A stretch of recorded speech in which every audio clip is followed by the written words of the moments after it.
All right, so this is Francois mostly calculated. My sounds might be a bit distant right now, but bear with me. Okay, I'm trying to move somewhere else. Bear with me if this sounds a bit distant. If you cannot hear me very well, but bear with me, all right? I'm going to move somewhere now.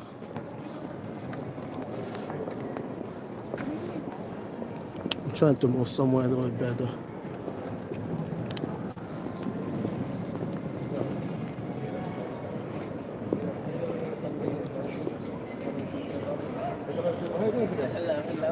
Hey, Congressman. There are a lot of people coming, looking for badges. Let's say it's not.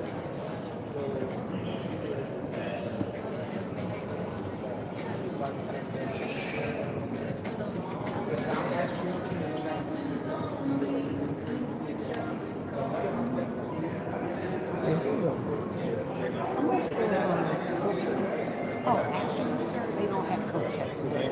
It'll be open probably tomorrow during the next conference. Today. Today is actually meeting day. I don't really expect like a huge, massive crowd. Okay. That's why they don't have today. I apologize. No problem, no problem. But is it possible to have somewhere I can make it? I know anything happened, that's all. Right. But is it? How late are you going to be here? I'm waiting for the whole. For the whole day? Well, you said it was here. Oh, yeah? And then the computer number in the event that I leave, I take it with me. I wouldn't leave it. Okay. Here. You know, just for security. Sure. So you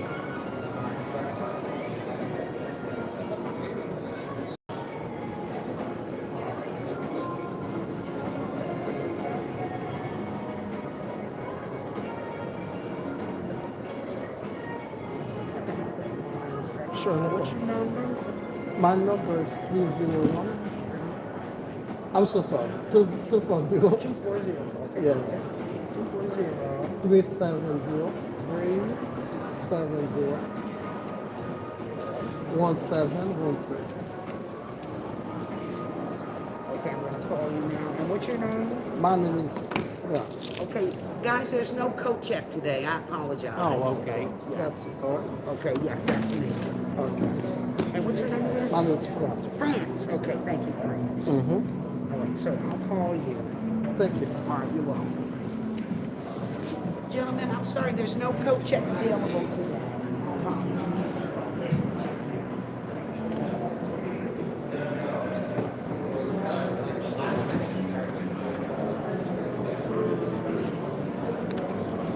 And where are you going to be situated?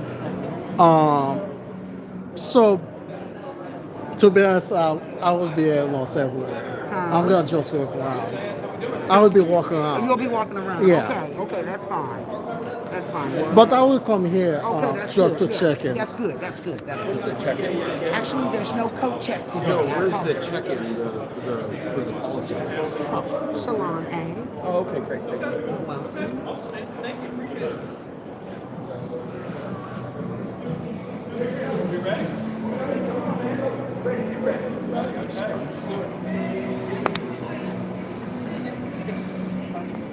I can be fast. You don't need me. I was homeschooled for like 11 years, so well done.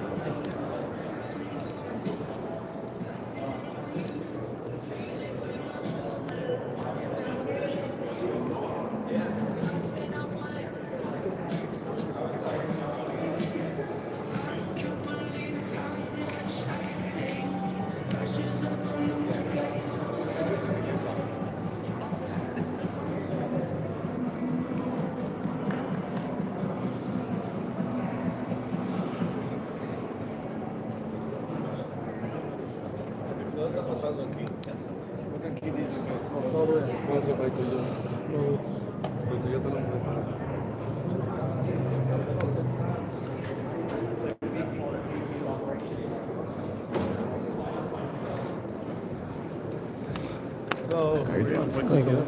Thank you.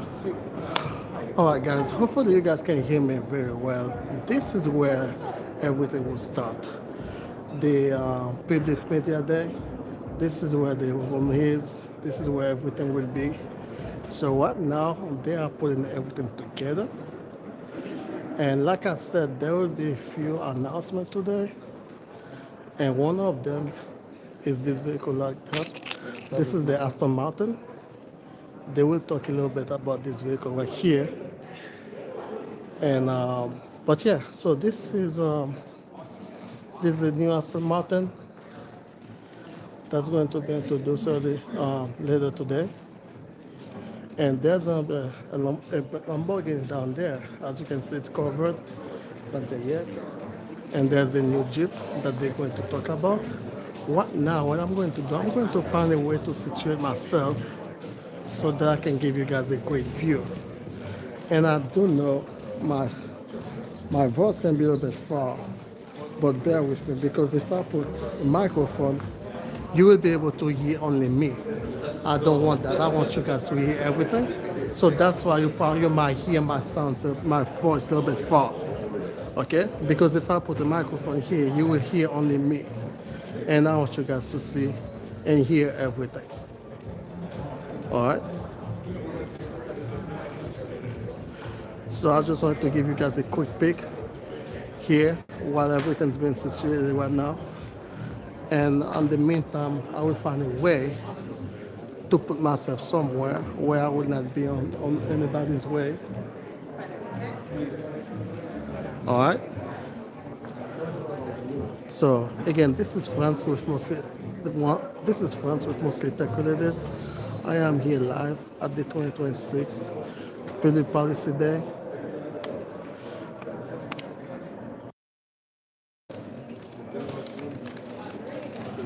So I'm here live at the Public Policy Day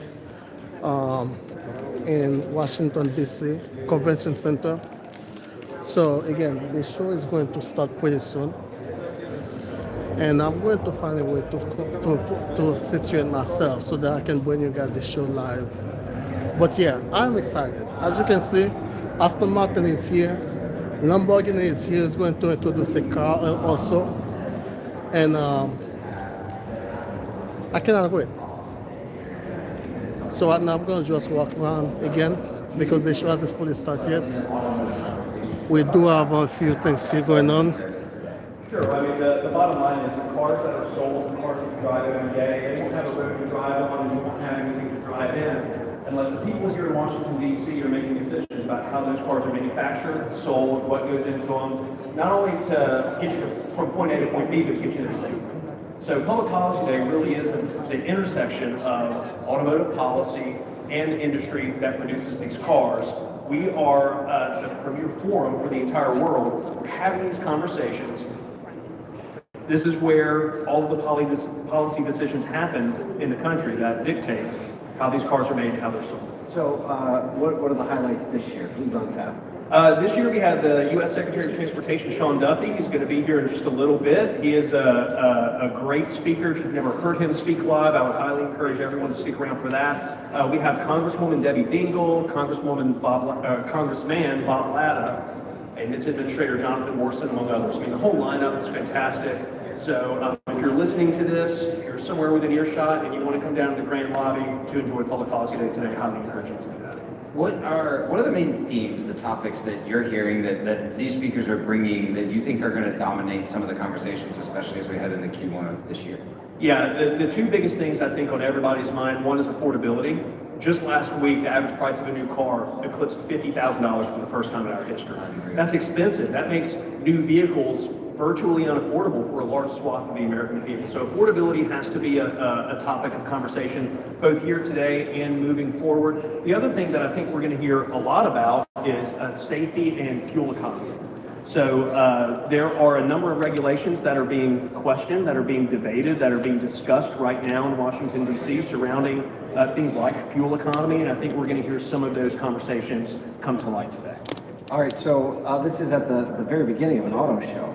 And auto shows, we've been to more auto shows in the last 12 months. It's been amazing. And we have, and there's a special energy around the people that show up and around even the dealers or OEMs that are involved. Tell us about auto shows and what's going on with them in general. Well, here's why auto shows are important.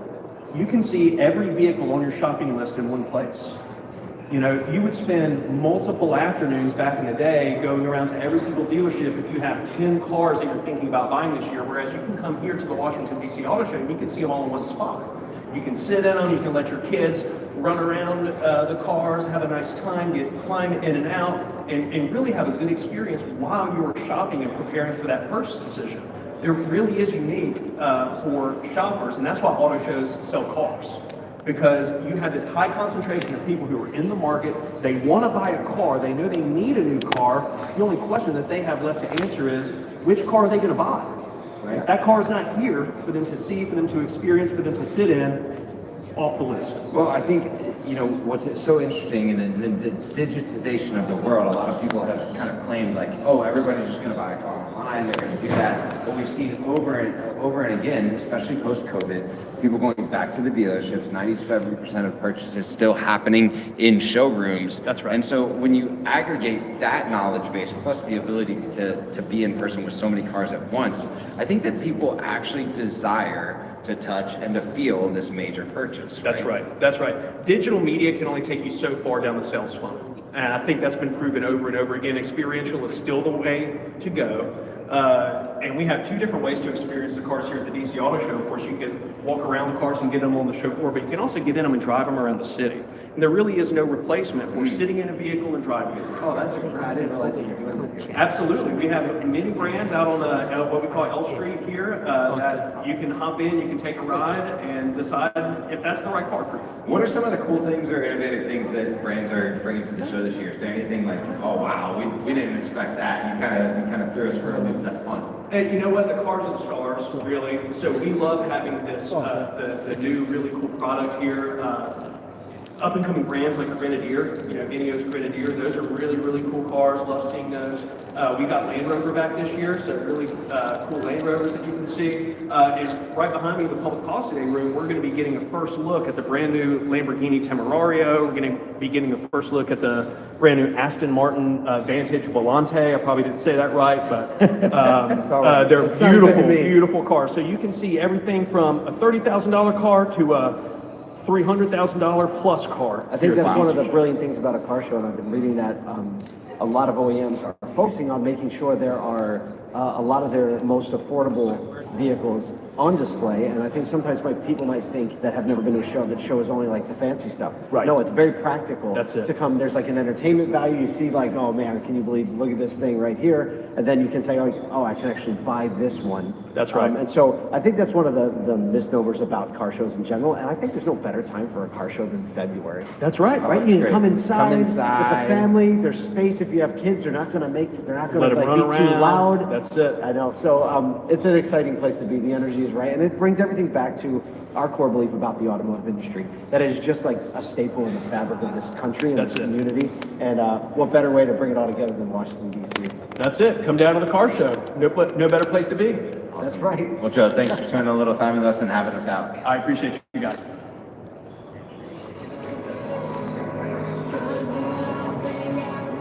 Guys, as usual, sir, this is a brief introduction about what's going to happen at the show today. And like I said, I showed you earlier where everything's going to be. Right now, like I said, I am going back in the showroom to put myself in a great place so that I can bring the show live for you guys. All right, so bear with me.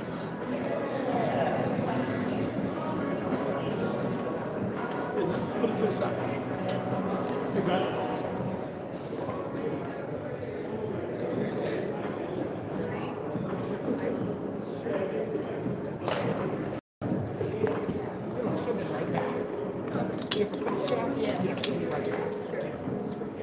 Is there another guy back there for Cut co-check? against, who's it?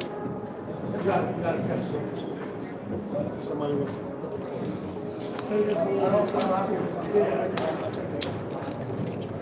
So just write P on it. So what's the method of payment for co-check? Cash on? You take it, just, you have it. Again, I know you guys may not be able to see me very well, but the main reason I'm doing this is because I just want you guys to hear everything. All right? So let's go back to the showroom because everything is going to start pretty soon. I just want to situate myself somewhere great so that you guys can see everything. Who's coordinating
So bear with me, guys. I'm trying to situate myself somewhere better so that you guys can have a better view of the show.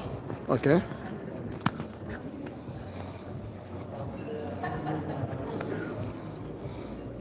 So bear with me for a second. Everything's gonna be shaken up for us.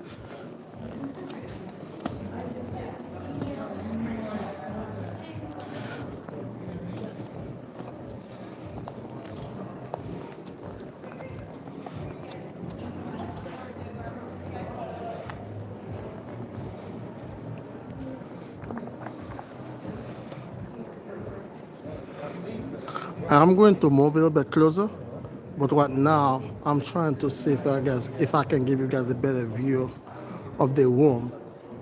But I am going to move a little closer once everything is started. I am not going to sit around. I do have a spot to sit, but I will not be sitting. I will be just standing around and walk around so that I can show you guys everything. Okay? So make sure to subscribe, click the notification bell. Okay?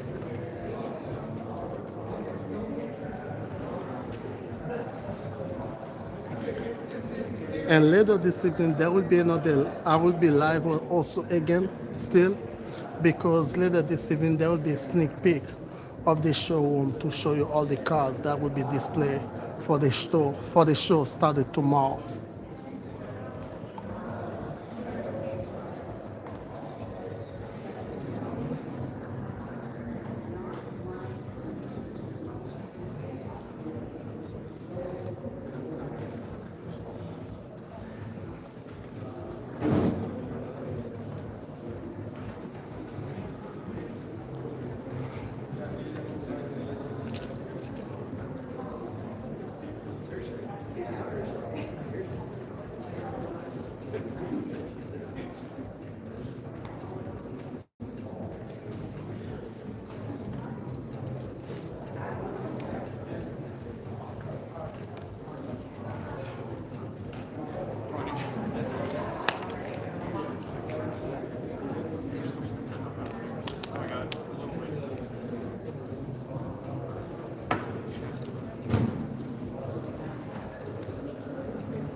Are you gonna be able to get the audio well? For Yes. that, you think? Yes, I think I should be fine.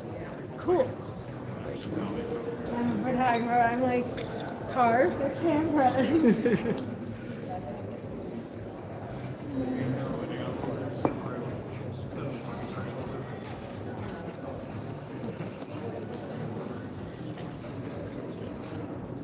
Right. So the show is going to start pretty soon.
You want me to show you the green room? Yeah, sure. If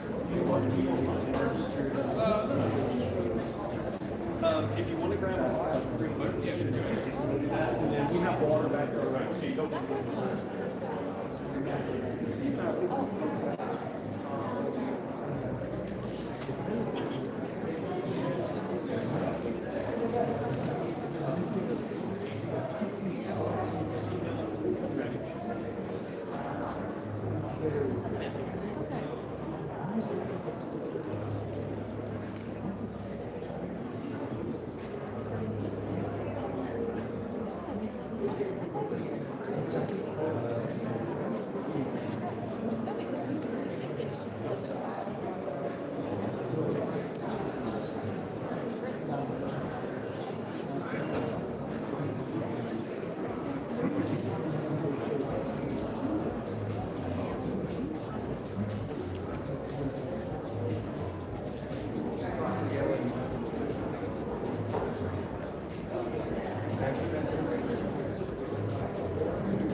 Hi, Ariana. How are you doing? Great, great to see you. How are you? Good. How are you finding the kiddos? You're doing well. They're excited about this. Have you seen them at all? Well, I moved down here Monday, so I went home after work Monday and had dinner, like put them to bed like one more time. And I'm there, so I haven't seen them since. They'll come down like next weekend. And, they just want to sleep. That's all you can Are say. you gonna? We'll probably not have anybody here sleep. Maybe a few locals will come wander the halls. But other than that, it'll be. Then when does this come? The end of it. Yes, so we have another weekend to kind of make up whatever. But it is. It's been 10 years since we've had a major snowstorm like this during the show, so we're good. Is there any marketing or advertising? Like, I was just thinking about this as a kindergartner, you've done at the Like, would you like us to share on social media? About the show and stuff? About the show and Oh, stuff? please, yeah. Take some pictures of the conference and stuff and like put it up. Hey, you should Well, grab this. Jessica was with us, who does our digital content, she also does our Yeah. And then just for your knowledge, we can officially announce we just got funded by Oh, fantastic. for our workforce. Wonderful. So that should fall under, we should fall under that umbrella. Yes. So it starts off, we are right now focused for them on early childcare. But what that does mean though is, because I asked them, I said, so this is our first initial round about childcare. I said, what happens if we start doing this? She's like, you just submit a letter of intent and we want to set future expand. Highlight a few things, see it, hear about it. So, Sorry, but yeah, let's talk later.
The whole no race.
fine seat.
And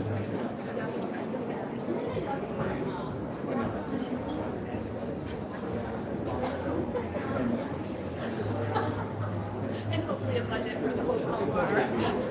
Yeah. Yeah, that's true. Yeah.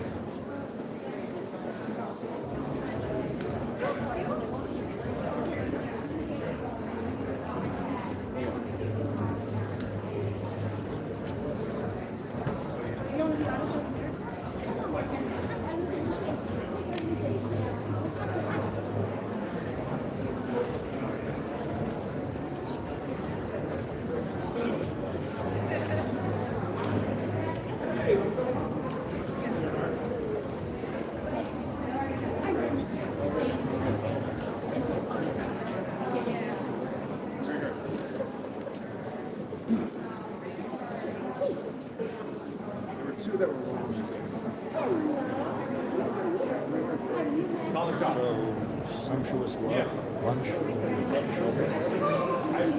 Oh, good. No place to sit.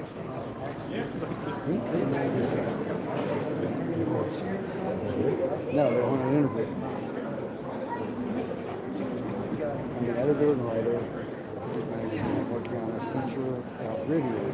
Love the interview. Sam, did a story about. Sorry.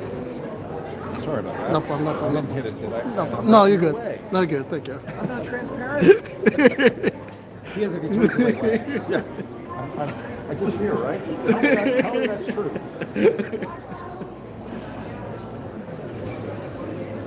Why can't I see anything on my camera?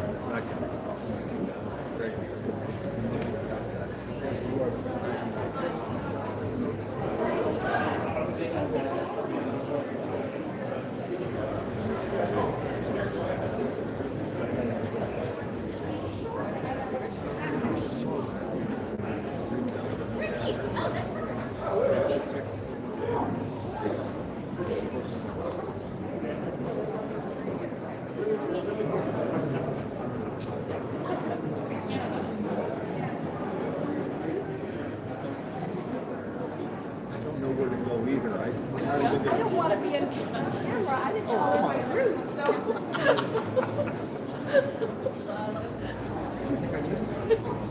All I know is like that's just like a neon. That's all you see.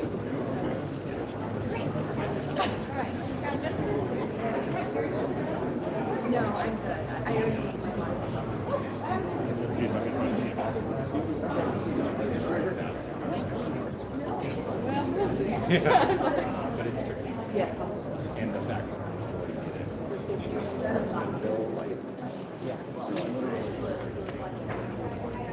Well, I mean, $7.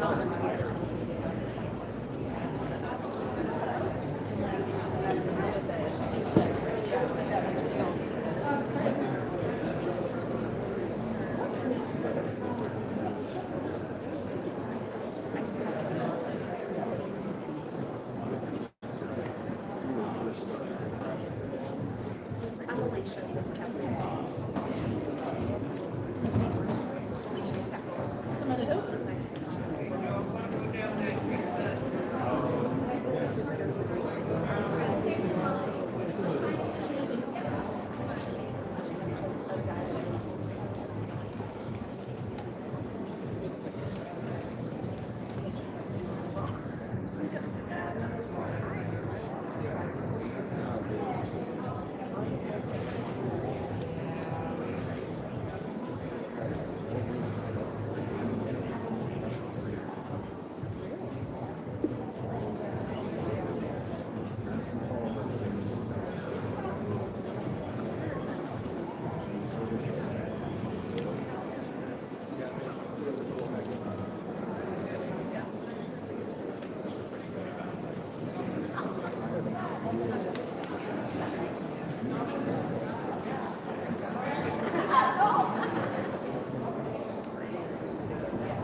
We're just trying to.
I mean, maybe it's because we're tall enough that like I don't see it, but.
Policy Day, the Washington, D.C. Auto Show.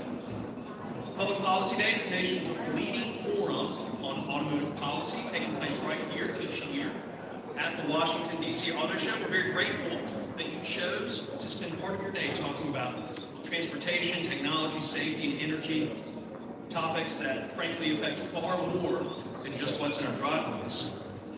But cars are cool, so it's a great honor and a privilege to allow these amazing automobiles, which are so important to many aspects of American life and culture, to become the focal point for these topics today. My name is Joe Koch. I'm the Associate Producer and Vice President of the Washington, D.C. Auto Show. We're just so thrilled to be presenting today's program to you. And of course, we wouldn't be able to do any of this unless we had people to pay for it as our sponsors. So we're really grateful for all of our partner organizations that have helped put this together. That includes the Alliance for Automotive Innovation, Autos Drive America, Compliant Auto, Events DC, Harborough, the National Automobile Dealers Association, Toyota, U.S. News and World Report, and the Virginia Office of Intermodal Planning and Investment. So to kick us off today, we are starting where policy should start, with lawmakers who are deeply engaged in the real-world impacts of transportation decisions. Our opening session today brings together not just Republican and Democrat, left and right, but also Michigan and Ohio. I don't know which divide is greater that we bridged here today. Please welcome to the stage Congresswoman Debbie Dingell, Congressman Bob Latta, and our moderator from Reuters, Mr. Dave Shepardson.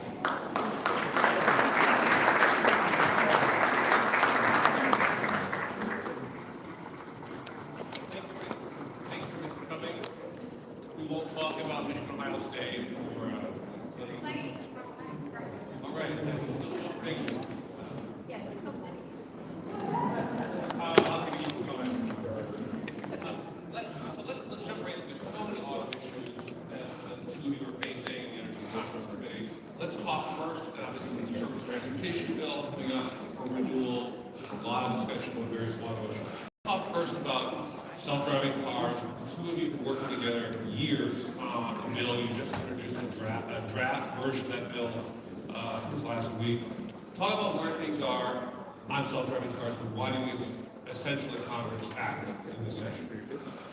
Well, first, I want to thank my co-worker on this, Debbie Dingell, really working on this issue for quite a while. And, we had to pass out of the House, that's how we ended that in the Congress committee. Unfortunately, we didn't votes against that in the Senate. But when you look at what we have to get done, it's absolutely essential, because it's a global issue. Debbie and I talked about this, she probably want to mention a little about this too, but there's global competition out there. Years ago, when we worked on AV, it was pretty much, we talked about what places in the U.S., the Japanese, the Chinese, the UK, French, German, China, Youngstown was one of the United States. We want to make sure that we keep all of them out there. It's absolutely essential. It's also essential that we make sure that we have AV use. So you know, there's things that we exactly supposed to do. I remember a few years ago, we were just saying, we don't want to partner, so we take control of the practice. So, this is one of the things about legislation that we've done, and we've done the progress that's done. But we want to make sure that we've covered all the bases of those things. It's not something that we just keep two offices together. We've been working with industry, with everybody, any interested party on this. Congressman, you two have worked this a long time. Why is this essential, and how does the legislation both advance and address some of the problems employing self-driving vehicles? Look at people like my parents, who are concerned about self-driving cars and say, "Oh, I never do this." So I want to thank Bob too. We've really been working at this for a long time, and the fact that the rates of autonomous vehicles are actually safer than driver. We have too many accidents because of driver mistakes, and we need to get autonomous vehicles right. But the fact that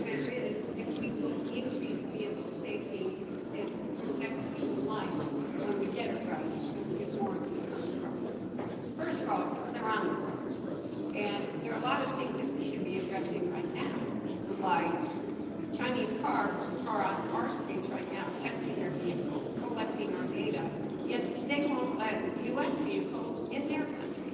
That's wrong, should be addressed. But think about that. That's one of the things that probably agree with. But, you know, the fact of the matter is, I'm very proud of the fact that where Bob and I come from, the Midwest, right, put the world on the wheels. And we have got to stay at the forefront of innovation and technology. We cannot cede our leadership to any other country. And we have a country that wants to put our business, our industry out of business. They help subsidize their manufacturing. They manipulate their currency. They use slave labor. I could talk about 1,000 other ways that we're not playing on the level playing field. And they're decidedly trying to beat us on autonomous vehicles. And they don't, by the way, care about safety or provide the safety the way that Bob and I are working very hard to do, working with all of the stakeholders. So, you know, we're competing in a global marketplace. And I'm absolutely committed to keeping the United States' leadership and staying at the forefront. And that means we need public policy to support this industry. Before we talk about China, which is obviously a big focus of the discussion last week, Secretary Duffy and some of his colleagues did a 2-day Ohio, Michigan auto trip. What do you think, in terms of reassuring the public, is necessary to convince them that self-driving vehicles are safe? Is it about people who get in a vehicle and then feel comfortable? What is the sort of regulatory requirements that are necessary to ensure that these vehicles are safe? Well, this is something we worked on the last piece of legislation we got through the House, and we're doing the same thing again. You know, right off the bat, these vehicles have to be as safe or safer than any vehicle that was there. I always say it's safety first, safety last, safety always. And as David mentioned, you know, we think about, we said 94% of all wrecks out there were driver. And you know, over the last 5 years, we've lost 41,000 people in traffic accidents. And so I think we need to start showing these that, you know, when you go out there, we see a lot of odd things going on in vehicles. You know, people, you know, it's healthy, but you shouldn't be in your car eating a salad when you're driving a car. But it's really important for us to say that look, we're going to be at the cybersecurity, we're going to be covering this, we're going to make sure that, you know, that side by side, we're going to protect people being hacked, making sure that people know they get in, that the technology is up to date, that the technology is something that, you know, we said that this will be out there, it's going to be a safety to not only the driver public, but also the pedestrians. You know, we read the legislation, we're talking about all the different types of vehicles. You know, I know we've heard from folks who are motorcyclists. Some of our friends in Congress that ride motorcycles, they say maybe doing about motorcycle legislation. What about bicycle? So all of these things have to be, you know, out there. But the thing is, as David mentioned, you know, the Chinese are testing already. We got to be out there doing our work and getting our vehicles tested and have these vehicles. Because again, people might not realize that there's a lot of places in this country you can get inside of the self-driving vehicle today. And most people, when they're interviewed afterwards, within about 10 minutes, they go, hey, I realize I was in a car, not a car. So these are things I think that, again, we have to emphasize, but it's also making sure that we also include public use out there. We've heard from the seniors. Because, you know, all of a sudden you lose your ability to drive the vehicle. What happens is that, okay, when we shut it, if you have a self-driving vehicle out there, you have a vehicle for transportation. My vice chair, several years ago, when we got the legislation through, their son had a disability. And so if he and his wife were at home, his son could get home. So, you know, you can show all these great attributes of what these cars will be able to do. But it's not going to be, if it's going to happen, it's when it's going to happen. But again, we want to make sure it's that U.S. technology is driving the way. You know, Congressman, a lot of points out that we're in the middle of a safety crisis. Things have started to go in the right direction. Then after COVID, we saw an incredible spike in the fatality rate. People were speeding, they didn't get police officers on the roads, and we saw fatalities rise dramatically. For both bicycles and motorcycles, we've hit almost 50-year highs in terms of fatalities from occupants. People are not in traditional vehicles. Congressman, where do you think, from a safety standpoint, you've advanced a number of safety bills, including ones to address alcohol use by drivers. What do you think is essential to getting that number down from that 41,000? One of the reasons that autonomous vehicles are so important that driver error will go down. I mean, there are many different reasons that you're seeing an increase in both accidents and fatalities. But actually, the technology that the companies are putting out is more sophisticated than it's ever been. I think we need to work with the companies to make sure that the technology they're developing is affordable so that many people have access to it. I'll use this moment to lobby against the amendment today. They only put 2 amendments in order on the appropriation bills, and one would, we have too many people that are killed by drunk drivers. Drunk drivers should not be able to get behind the wheel of a vehicle.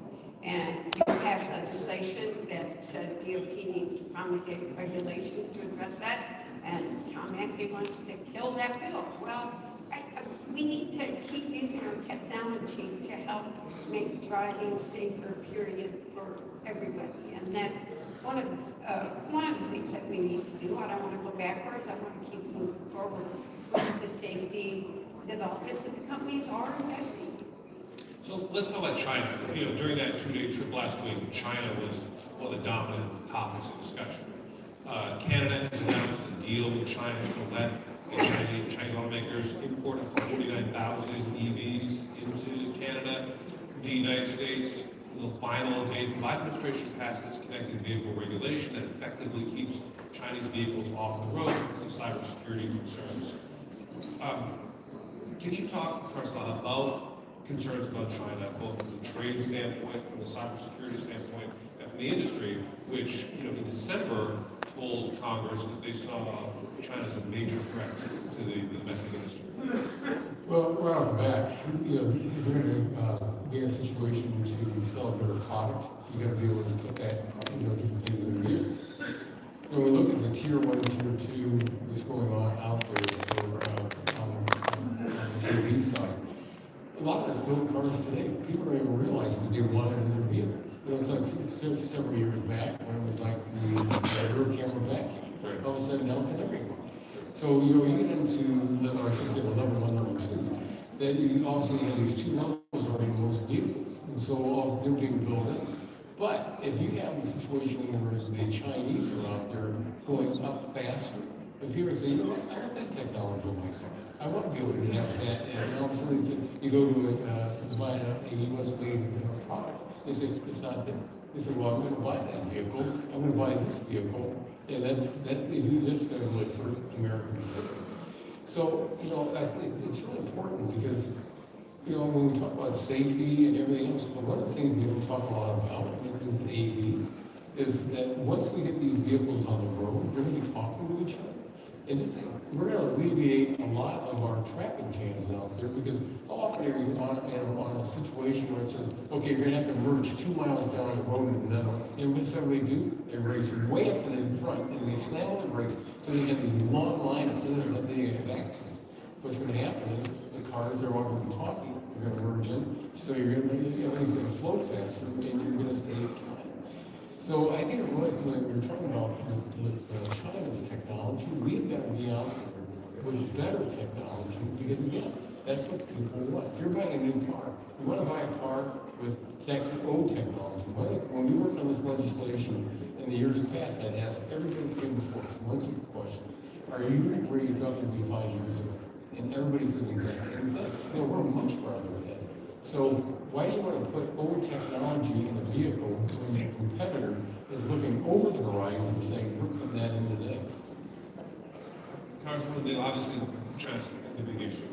What do you think Congress and policymakers, automakers will do to address concerns about China?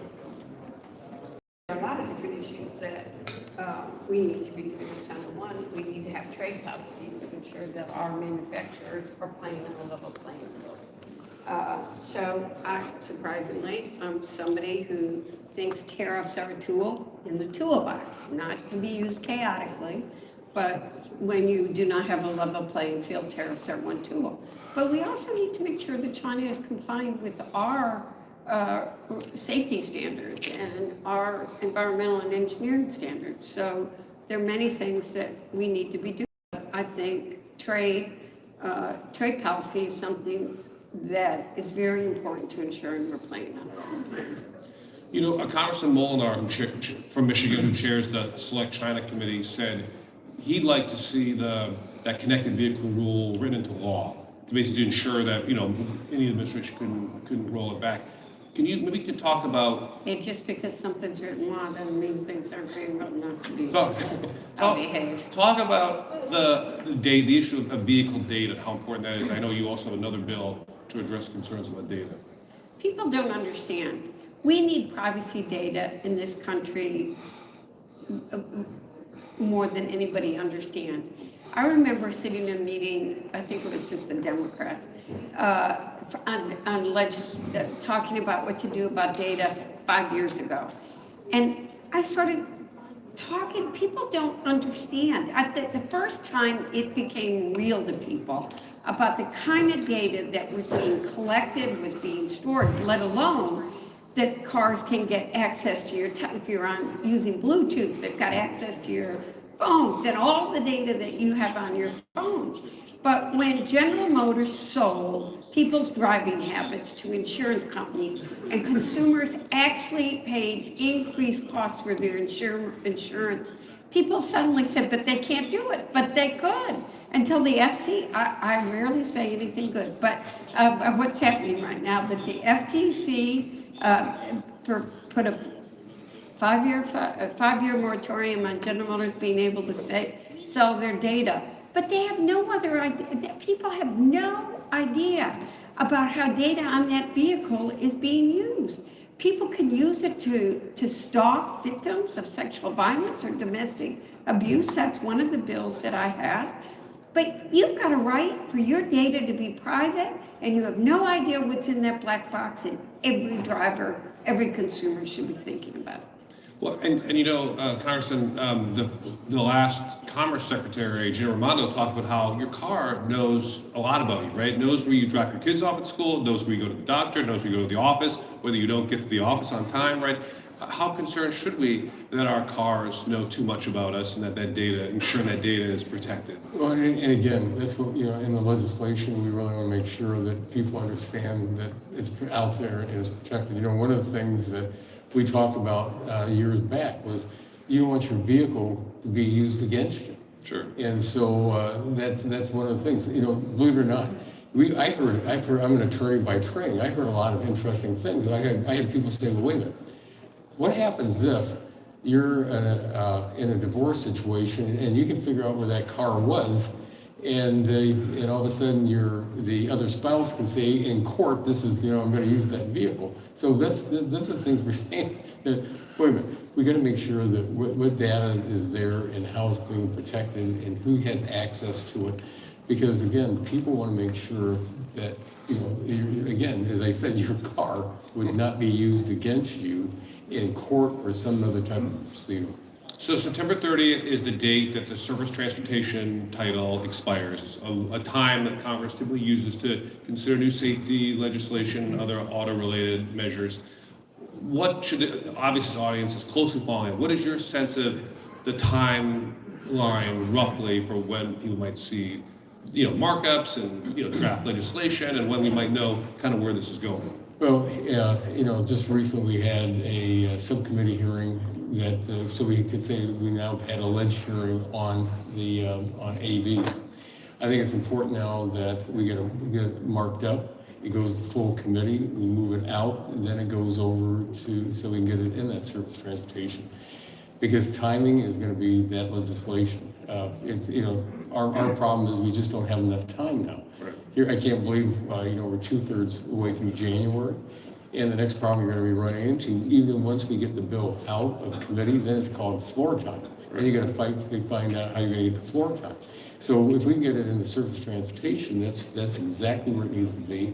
Get it over to the Senate, because we've got to get this legislation in. Because again, you know, we've worked on this for so long, and I just know what will happen is this. If we don't get the legislation done in this Congress, it could be 4 or 5 years again. And you cannot fall 4 or 5 years behind because time is of the essence.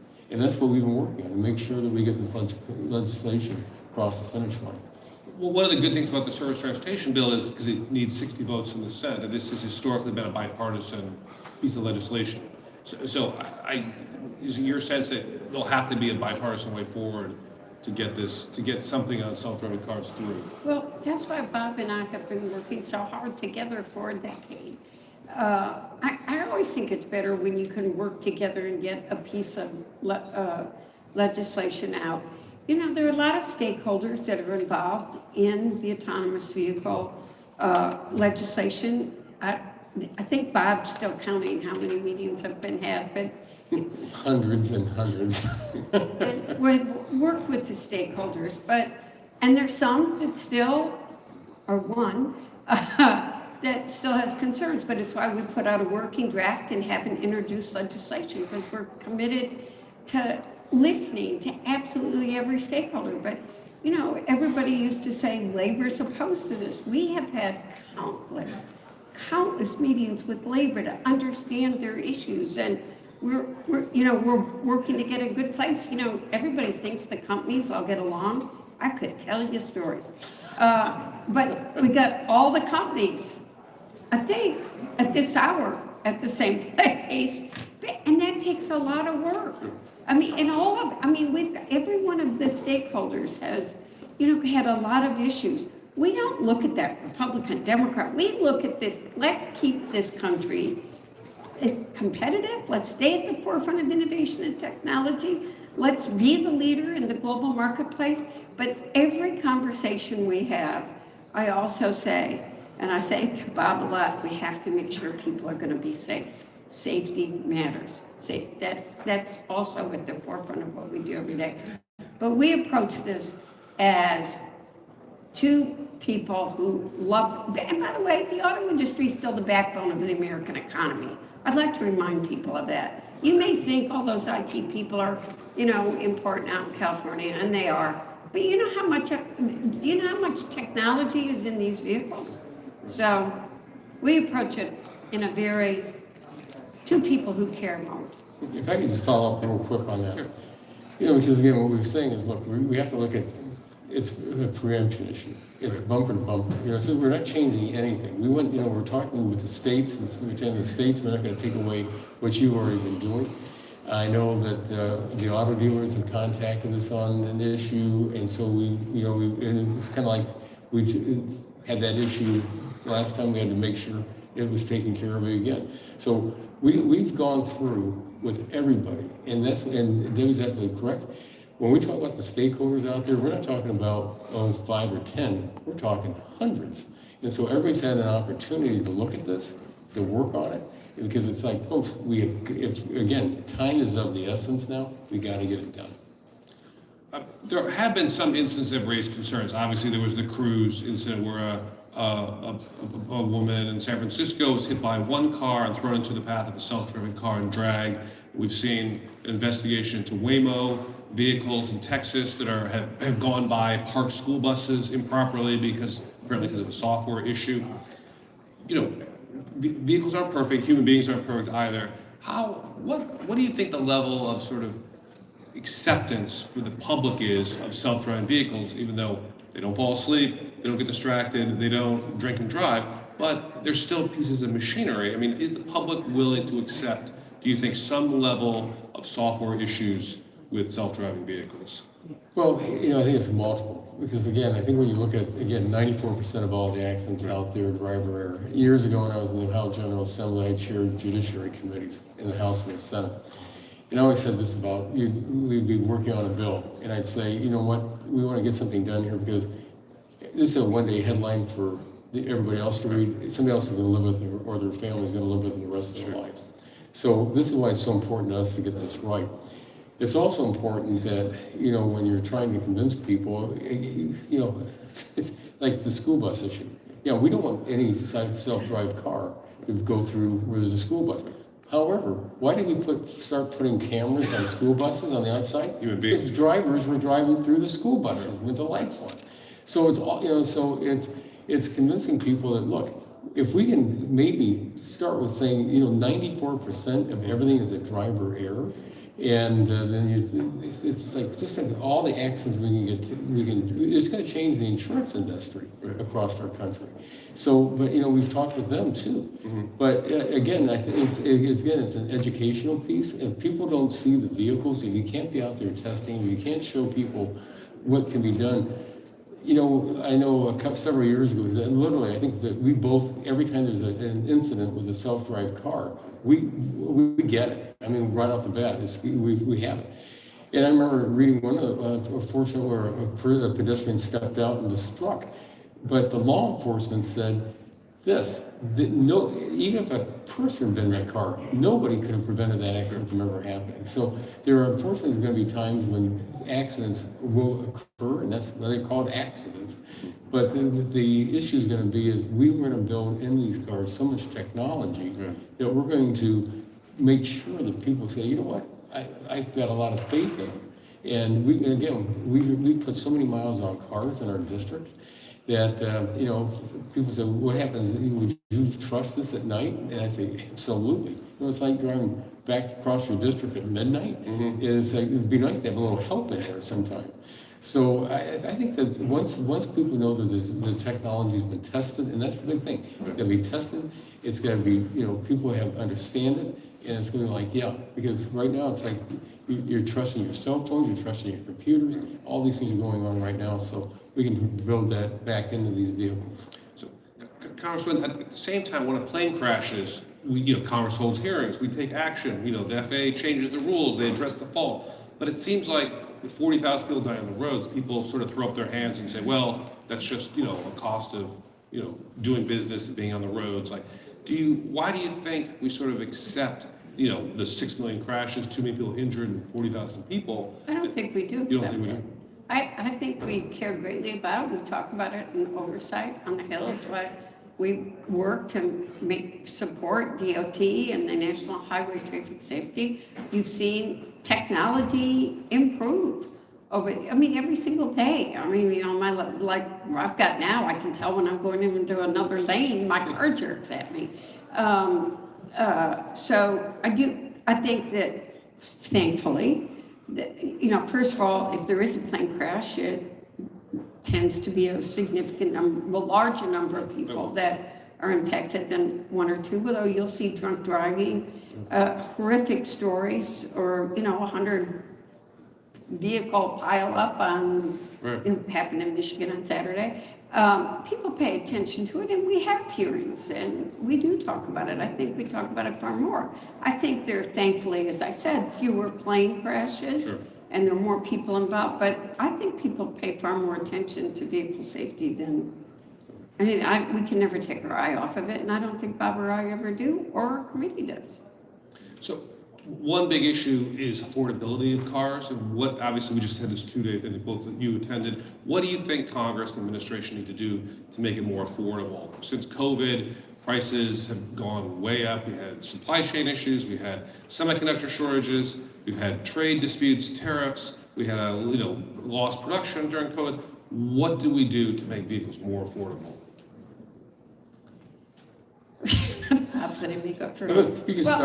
First of all, I'm going to start right there, that we have China deliberately lowering the cost. So I think we need trade policies that have us playing on a level playing field.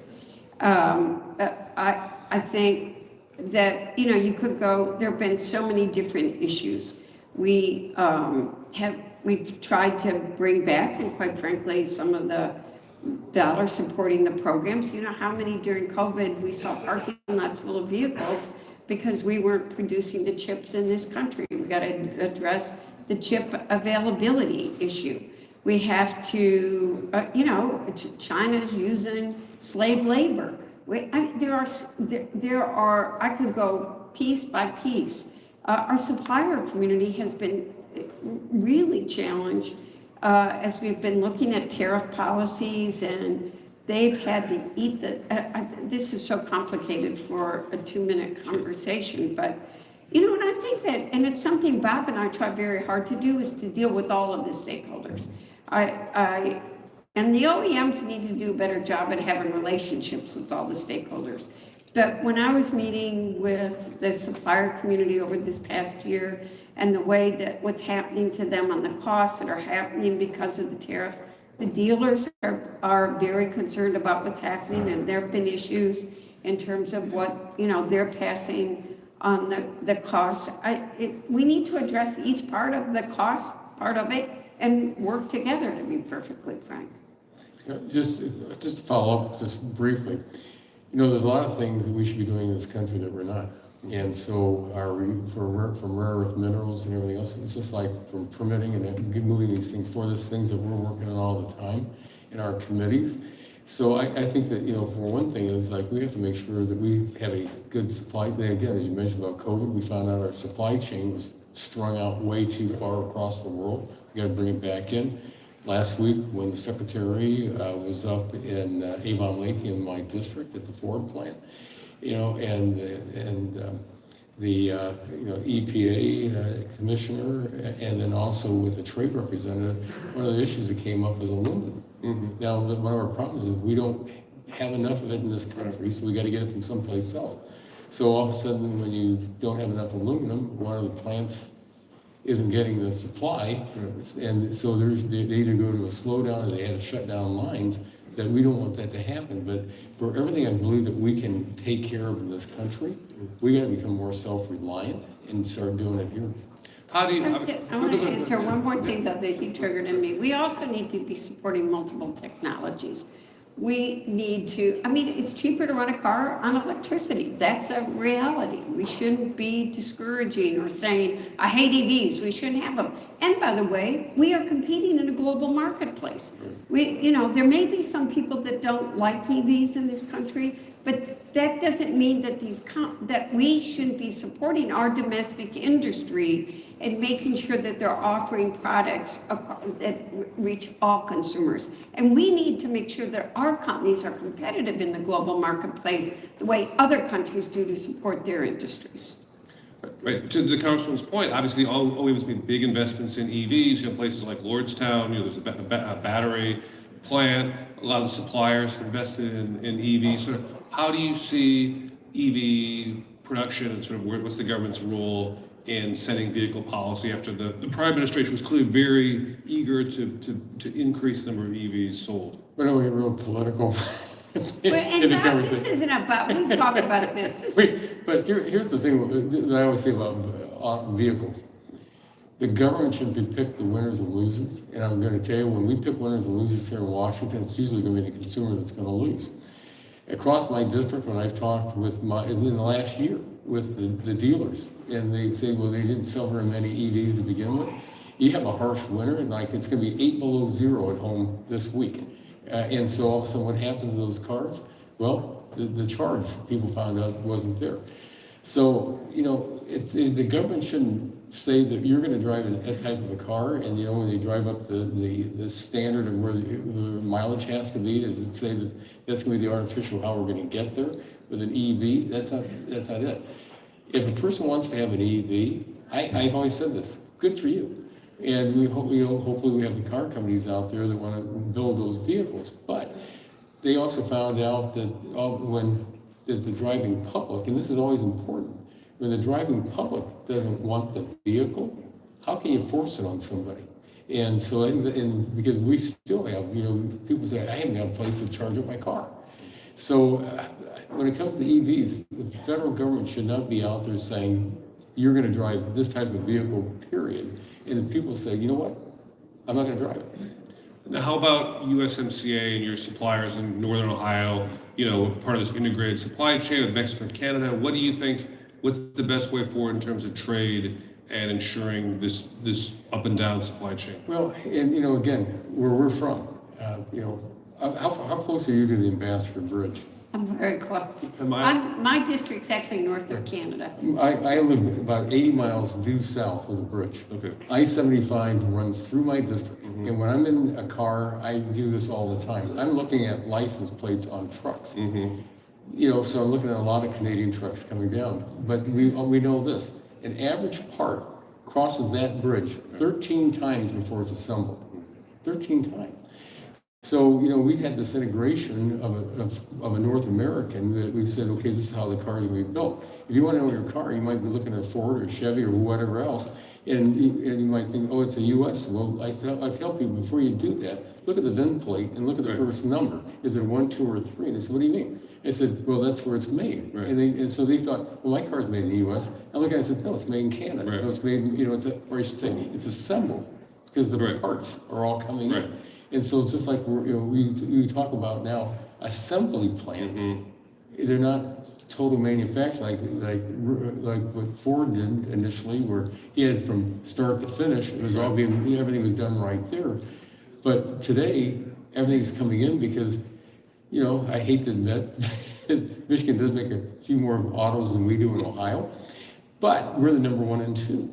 So when I look at my district and the number of tier 1, tier 2, tier 3 type of manufacturers out there, I know that when I was at the Ford plant this past week, I knew in my district that a certain shackle that was placed on that vehicle was being made about 150 miles away in Ohio.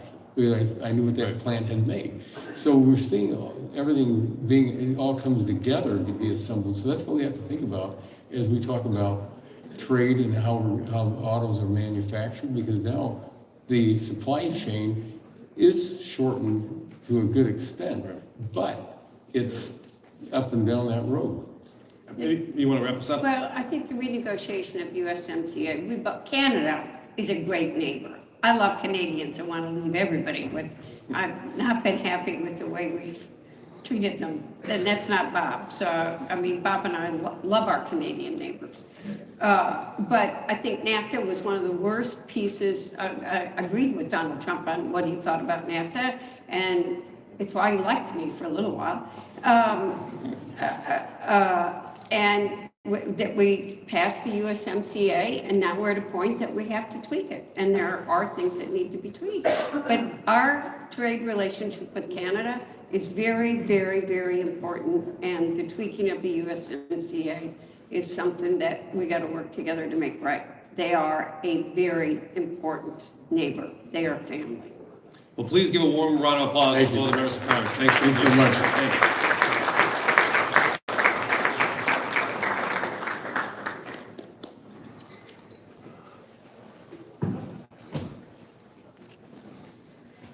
While they're taking a picture, let's thank them for their appearance. Keep inviting them back. You can see why. Nobody better on the Hill. No better advocates for this industry than Congresswoman Dingell and Congressman Latta. Thank you guys so much for being here with us today. Thank you, sir. Now, when we talk about the auto industry, it's easy to focus on the vehicles, obviously.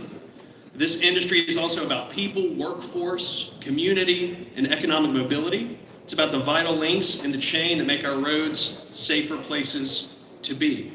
To discuss some of these topics and more, please welcome our next panelists.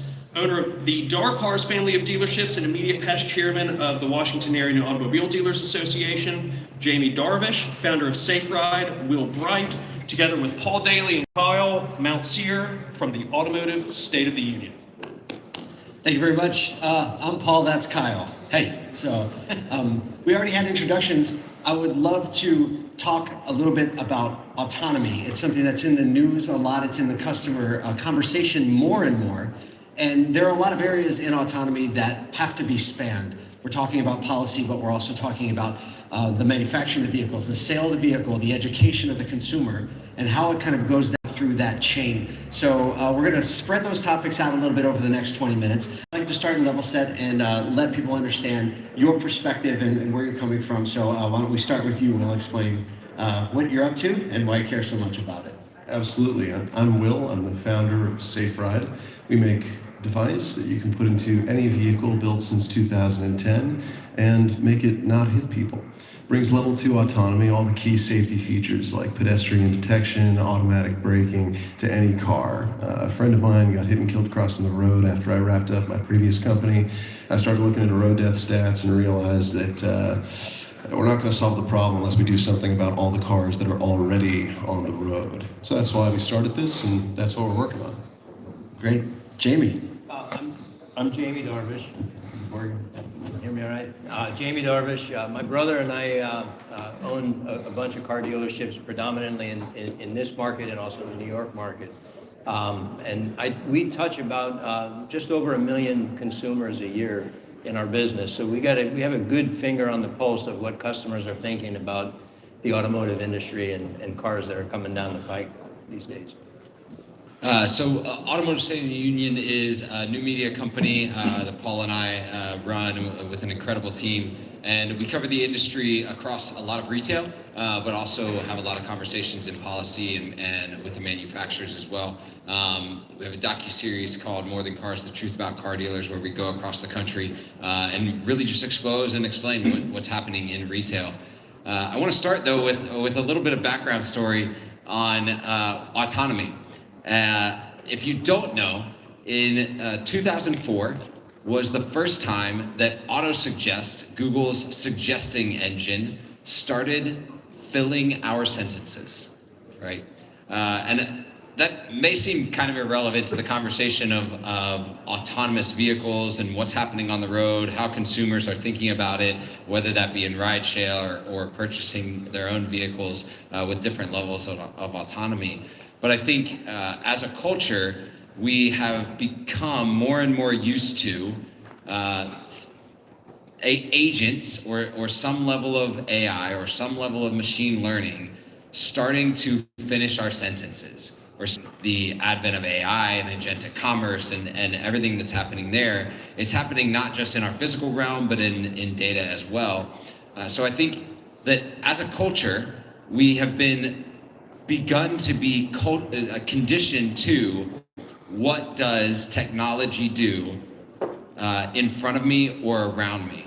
And I think that's an important classifier to every conversation that we have as just us as consumers in the room, and then the consumer public and its approach to autonomy, and then how OEMs, legislators can be thinking about how to approach this topic, both from a retail perspective, education, and all the above. I'd love to start with you, Jamie, in this conversation. When you're talking about those millions of customers a year or every couple years, are you starting to see customers ask those questions, especially as things as simple as, radar cruise control or something more advanced like Ford's technologies, or even more advanced like some of the things that they might be asking and comparing with Tesla's autonomy? So it's interesting. If you think about it, the average age of a car on the road today just passed 12 years. So if you think about the customer coming into a car dealership today, they haven't been in a new car in that time period. And obviously the trade cycle's faster with a lot of people also, but you kind of have, you have 5% of people that would drive a spaceship tomorrow if it were available, and they wouldn't care if they'd figure out how to make it work. Then you have 5% of people that also want to drive their 30, 40-year-old Oldsmobile, and that's all they want. They don't want anything else. So it's the bulk of the people in the middle that are really an interesting group, and people have a lot of misperceptions of what autonomy is. People don't know, so a lot of them are just coming in asking questions. Does the car really drive itself? Can I just sit back and drink my coffee and play on my phone and let the car do all the work? And we have to explain to them that we're nowhere near that yet. But autonomous features have been out for a long time. I started selling cars in the early 90s, late 80s, early 90s, and ABS, anti-lock braking system, was a feature that was like the $800 ad at the time. But that was really a braking system that really mimicked something we all learned driving up prior to that, where you pump the brakes when you want to come to a quick stop, but the car was doing that work for us.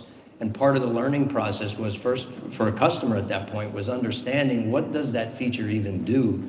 And then once I have that feature, I have to now change the way I behave behind the wheel, because if you pump the brakes and you had that feature at that time, then you would actually be going against the system itself, and you'd be less effective in braking. So that education is I think, happening a lot, and customers are asking a lot of questions about what can the car do, and every manufacturer does different things. So it's pretty interesting. Yeah, I think when I think what can the car do, it's like, does it drive itself? That's a great question, and obviously there's different levels. Will, you've obviously done a ton of research around the levels of autonomy and what we see on the road today. You mentioned that your technology is at that level 2.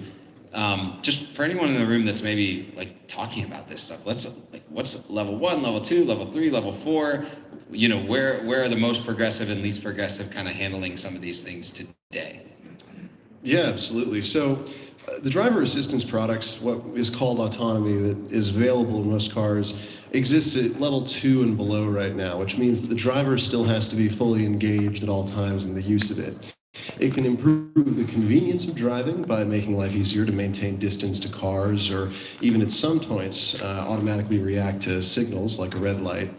But once you get up into level 3 and beyond, that's kind of the critical line at which the driver is no longer necessarily always responsible for what's happening in the vehicle, which is kind of why you see a lot of the automakers sort of slowing their roll, so to say, as they approach like level 3, 4, and 5. Level 2 is this very firm, strong area where we can be augmenting and improving the driver's immediate response. You know, you can have a system that is braking with a reaction time faster than an F1 driver, you know, in your grandma's, you know, Toyota Corolla that she's driving around.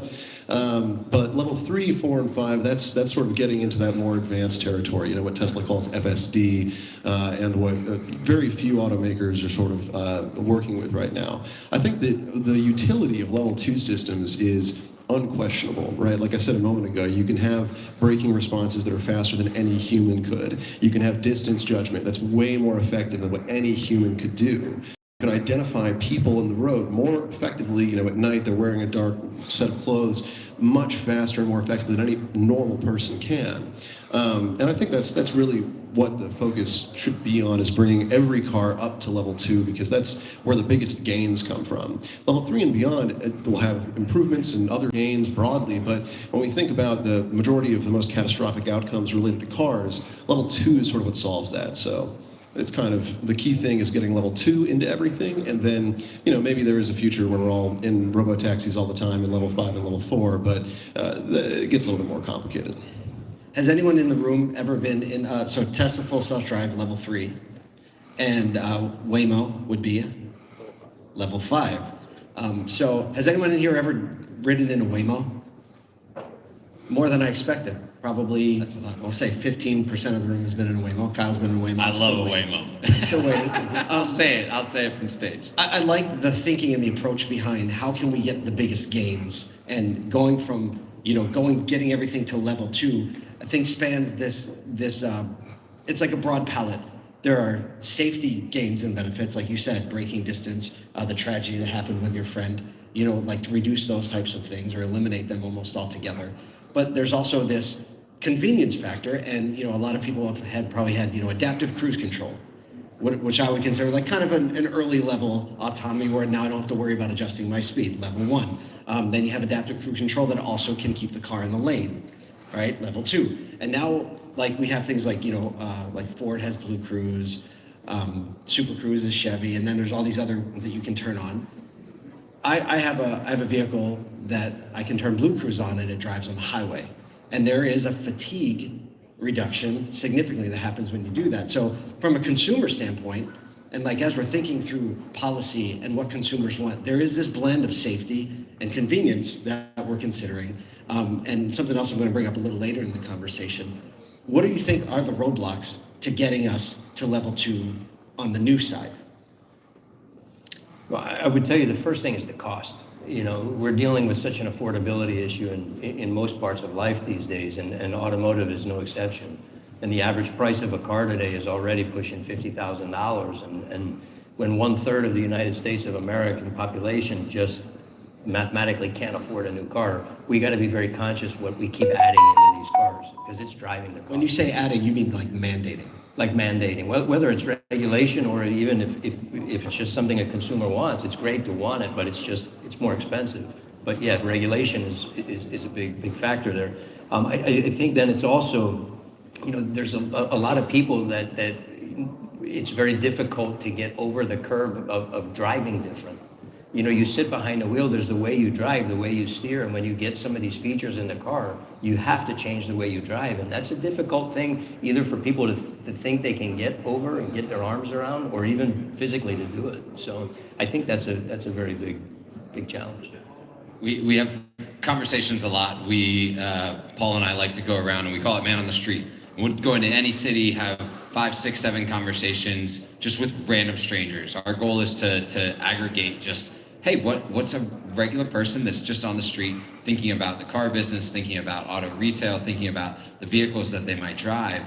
And by and large, when we talk about both EVs and autonomy, it's the responses are never, oh no, I never want that.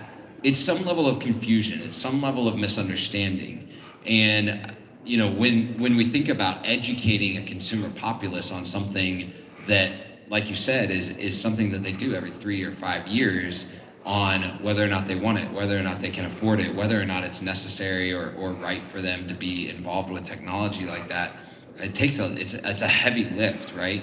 And across OEMs and states and federal, and even the dealers having to communicate those things. It's not like, oh, tomorrow we can turn on all this stuff and then everybody will know how it works, right? This is a long discussion that has to be adopted by a lot of different people and a lot of different entities to get that across. How are you beginning to educate, in affordability or autonomy or EVs within, a dealer group right now?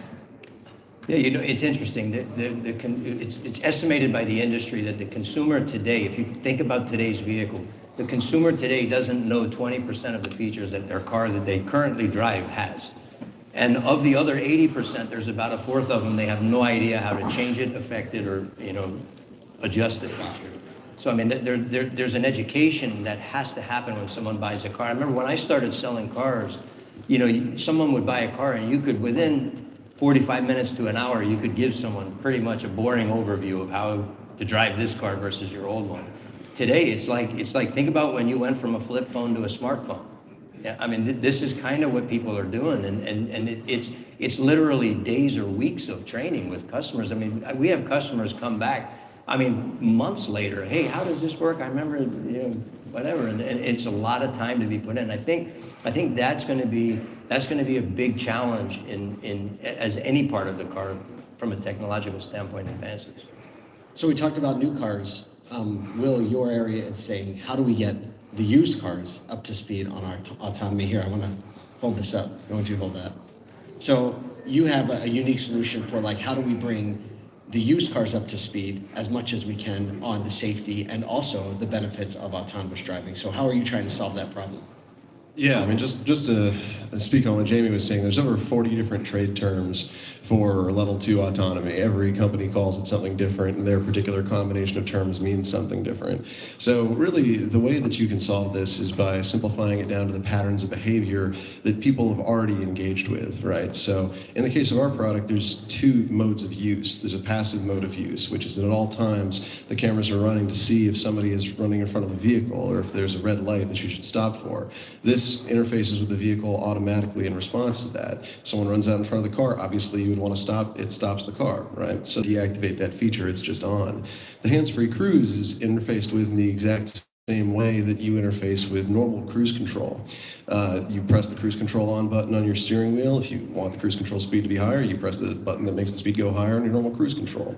Expecting people to learn new behaviors, I think, is it's a big stretch. And so as a result, especially in our case where we're dealing with, 300 million vehicles that are already on the road and across compatibility with 200 million of them with 300 plus makes and models of cars, it's all about simplifying down to the patterns of behavior that people already know, because you can't be expecting people to learn new things every time there's something different that comes out.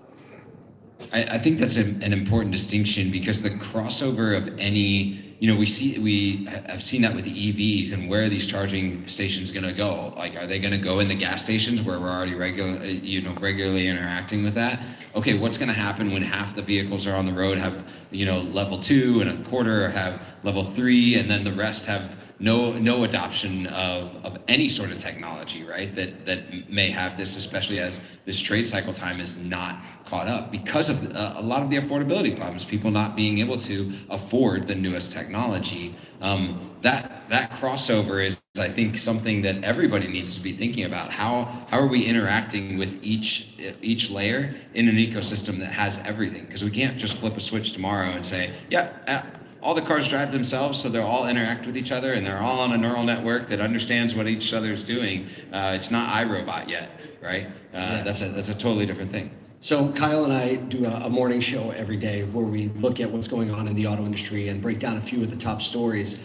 Yesterday we talked about, or maybe it was today, I don't remember, the insurance company Lemonade just released an insurance product that is in partnership with Tesla, saying if you have full self-drive activated, whatever miles are full self-drive is activated, your insurance rate is cut by 50%.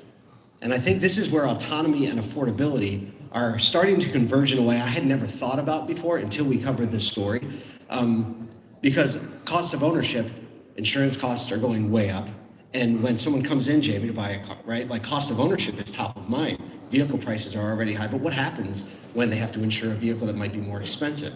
And so now we're seeing autonomous technology start to affect actual affordability for consumers. Will, do you see this as something that is like a tangible thing that you think you're going to see more of?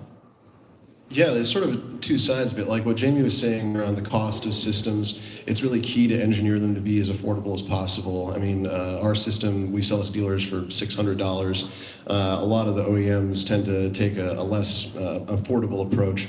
But that's sort of a core challenge. But on the insurance side, like you said, it makes things a lot safer. It makes things a lot simpler and reduces the costs of ownership because you can track data within the vehicle to know when it needs maintenance and avoid catastrophic problems. So there's sort of two sides, right? At the front end, it theoretically makes it more expensive, but in terms of ownership and maintaining the car and the safety of it on the road and thus the costs incurred through unsafe actions, it has a significant reduction. I would just add another kind of twist on the insurance side is the pressure that the insurance companies put on some of the repair facilities when there is a collision is something that really needs to be looked at, because these collision centers that fix cars, they're not trained on some of these features that are on the cars. They're not trained on recalibrating sensors and these safety features that are on the cars. So when they repair a car and give it back to a customer, they go on the street and those things aren't repaired right. They're asking for a problem. Yeah, it's not just paint and panels. It's wiring and I mean alignment down to the millimeter or less, right? And the recalibrations. And the recalibrations. Right, once all the sensors are on there. I think that one thing is always true.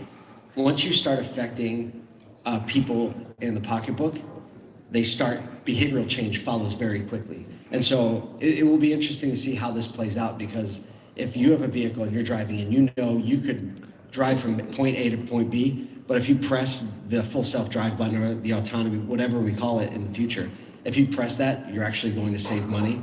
People are going to be pressing that button, which is really going to speed adoption and education of this pretty quickly. We have about 30 seconds left. We're going to give final words. Will, final word? Every day, you're either a driver, a passenger, or a pedestrian, right? You should be safe regardless of the car that you drive and how much it costs.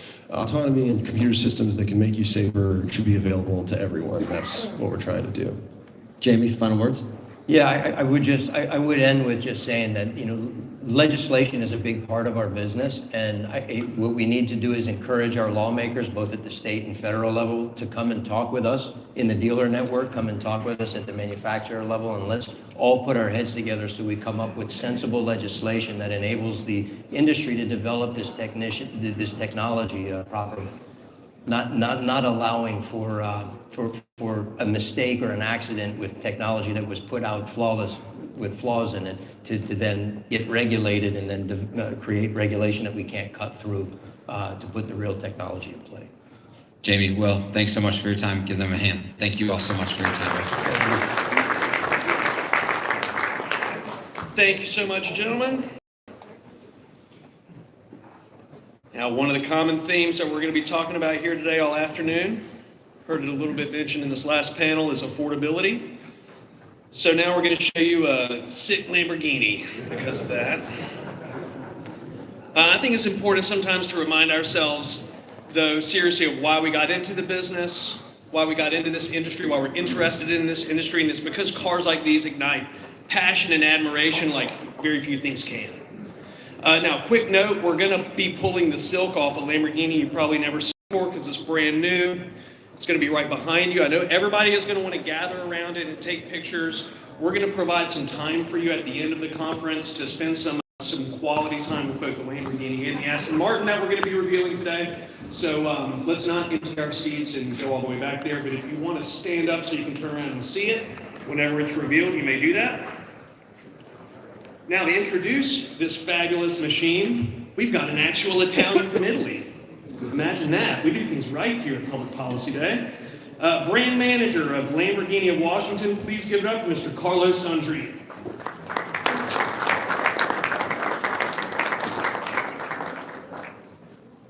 I was hoping you to sit here with me, otherwise we'll be all alone. But okay, that's fine. I'll be all. Should I sit down or I stand? Okay.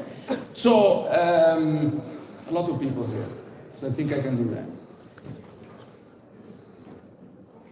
I try ChatGPT to seek some how should I introduce this car, what should I mention, what should I name, what reference should I pick up, but wasn't that successful, I guess. So I figured I will talk with my heart, because in fact I am born and raised in Italy, and I'm very proud to be here today standing in front of you, because that's, I believe, to be the best of our country, of our engineering, which is a statement to the boldness of our brand, our history, and our approach to life, I would say, not just car. It's truly an approach of how we do things. Why do I say that? I could mention a lot of stats. 907 horsepower, the benchmark in the category. 10,000 RPM, I'm sure you know what they are, for a twin-turbo V8 is nothing short than unprecedented. The way we approach with technology is something that has never been done before. This is a clean slate. Somebody says a successor to the Huracan, which is one of the most successful sport cars ever built. But in reality, it's the car that comes after that is not necessarily a successor. It's a clean slate that comes from thousands of hours of research and development, an approach to build a sports car that accepts no compromise. Thankfully, we can afford it. Our client can pay the ticket for that, right? I hear a lot about affordability and sustainability. Sure, that's not really why we did this, right? Luckily enough, we can present a price ticket that our clients are willing to pay. They're willing to wait 1 to 2 years to get truly the best car on the planet as part of this category. And they make it theirs. They choose everything from the color, from the stitching. We have even an additional package for reduce further the weight. Not that it's needed, but some clients are really the best. The reality is, as a true Italians, we know how to, we don't like laws in general, rules even less. This car is completely legal in the US, so why respect every law, you rewrite every rules? For us, the battery is slightly smaller than what you're used to EV vehicle or other plug-in vehicle, because it needs to be powerful at the same time light. It is placed in the best position for the car per se to lower the battery centrum just in the middle. The range in the electric only is not the future of this car. The 0 to 60 officially is 2.7 seconds.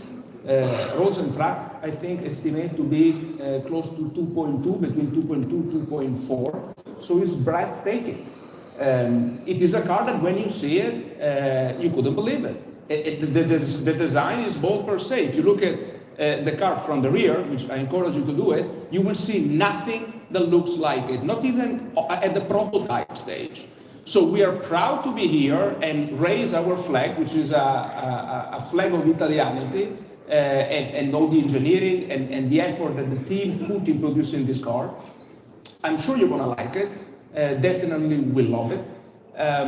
It's gonna be the car that will stay with us and dominate this segment of market for at least the next 6 to 8 years.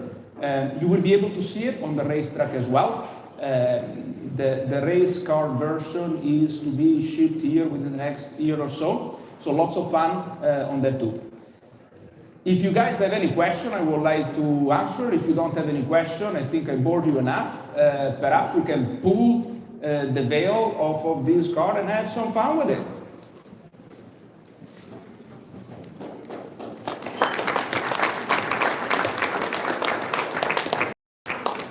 Feel free to take pictures later. If, as a press, you have any question, we will be around here to answer.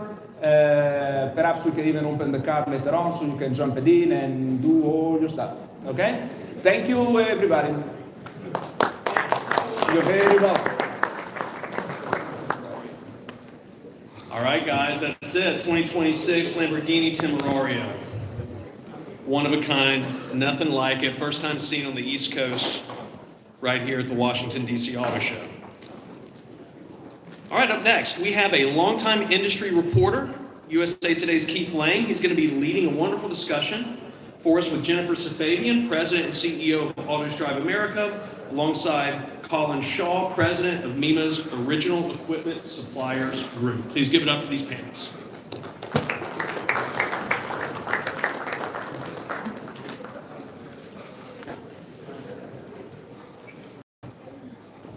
Hello, everybody. Thank you again for coming to this gathering of people that are very interested in the auto industry. And I just kind of wanted to jump right back in where we've been talking about already today.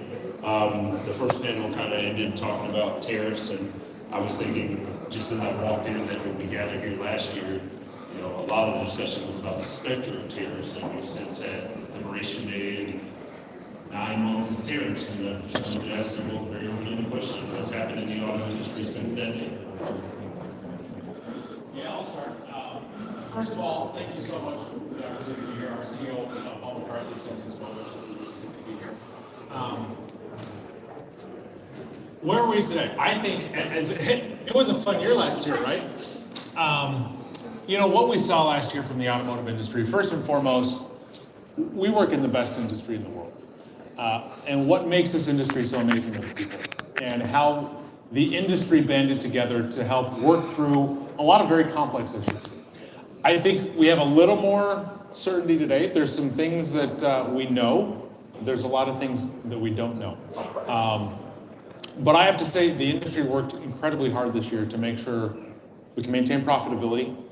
We could work through the issues, help onshore and look at, okay, what is the art of the possible? But there's still a lot of challenges out there. I think the number one thing that we're trying to better understand and work through is stability and certainty. Understanding what we can do, where we need to do it. That's probably the number one thing that the automotive industry really needs right now, is that level of stability, because we can manage through anything. And so where we sit today is a level of uncertainty that is making it somewhat difficult to make some decisions. But if we were to get some of that, the automotive industry here in the United States, just like Congresswoman Dingell said, is incredibly resilient.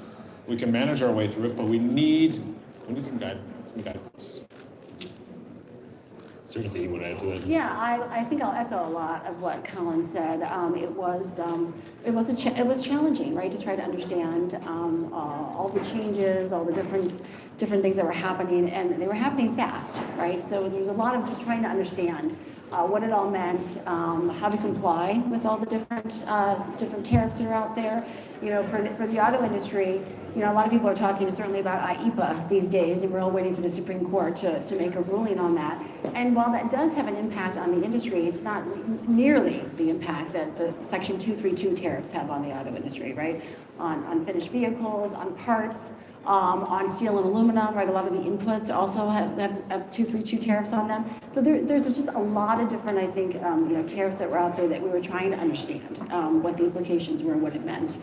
And working very closely with our suppliers, right? Because there was a lot of concern for the suppliers, but since the pandemic, and Colin can speak more about this, certainly, there were many suppliers, who are having some financial difficulty. And so suddenly being hit with all these tariffs at once, was problematic for many suppliers. And without our supplies, we're not able to produce here in the United States. So there was a lot of concern with that and a lot that was happening right away. But I will also say, very much, the auto industry is very resilient. They have found ways to kind of work through it, to continue to try to work through it. And I will tell you, thankfully, the administration is listening to some of our concerns. They have offered us some production credits, to help kind of offset some of the tariffs. Certainly not the bulk of the tariffs, but we'll take some assistance as we can get it, because I think they do understand. We are investing here in the U.S. My members, international automakers, have been doing that for years. Over $100 billion invested in the U.S. They continue to do that, and they want to do that, right? But if you continue to have to pay all these tariffs, it makes it a little harder to find the money to both pay the tariffs and continue to invest in the U.S. Are either of you seeing signs of the reshoring that kind of was the stated goal of these policies, or are you seeing signs of your companies, your member companies, or suppliers doing more things domestically than they were at this time a year ago? Well, the great thing about the automotive industry is since 2015, we've grown production by 10%. The value of what we've done here has outpaced what GDP growth has been. So we have, over the last decade, and especially since USMCA, we have seen that already been happening. So the policies that are in effect have spurred production here in the United States. And this comes from not only internal studies of ours, but from the International Trade Commission. When they looked at the impact of what things like USMCA did, they've had a positive impact. We've grown jobs, we've grown production. And so we have seen that already. Now, going forward into this year, I would say there's increased activity in looking at how do we approach the United States. When you look at the life cycle of a vehicle, passenger cars, that life cycle goes from 4 to 5 years of planning and then 8 to 10 years of production. Commercial vehicle space could be 25 to 30 years of a life cycle of a vehicle. So we have to take that into account. The things don't move on a dime like that in the automotive industry. So do see some increased activity for many of our domestic suppliers, especially those smaller tier 2, tier 3. There has been increased activity. But it takes time for this to flow through our entire supply chain and ecosystem. And it's not going to be, rapidly one week after the next, seeing all this production starting to spring up.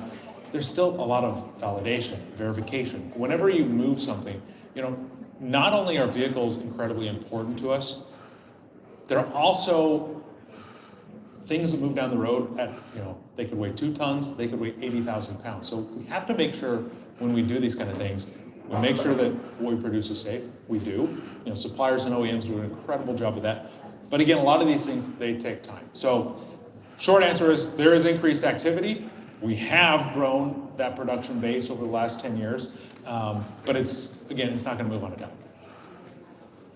And I guess in a way it's kind of related to the other kind of watchword of this conference and every conference related to this industry is affordability.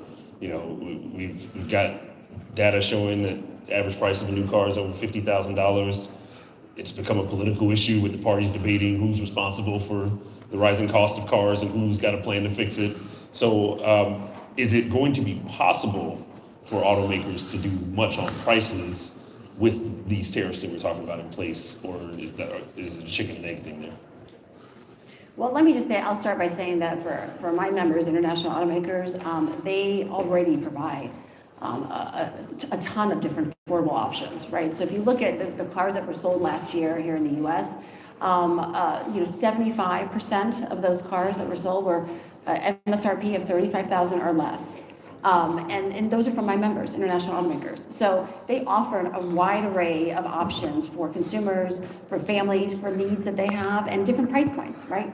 So there are a lot of different options out there. Affordability has always been an issue and something that my members have always been concerned about. So they offer a lot of options. But, on top of it, there's a lot that goes into the overall price that a consumer pays for a car, right? So the automakers are only responsible for the MSRP price, right? And then there are other things that get added onto it. And there are very affordable options out there that are made by my members. You know, consumers want more. They want more.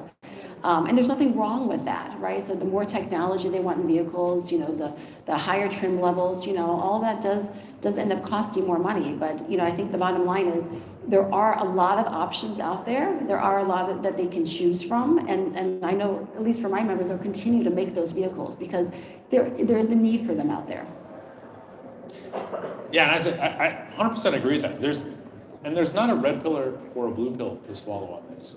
But one thing that I'm confident of is in the U.S. market, you know, is it being built on capitalistic values. Where there's a market need, the market will go to. So as there is a need, I'm confident that suppliers, OEMs, dealers, consumers, they'll get back to a mean of where they need to be. And that's something that is, I think, great about our market is where there's a need, suppliers will come in and fill the gap. The OEMs will provide what's needed to consumers.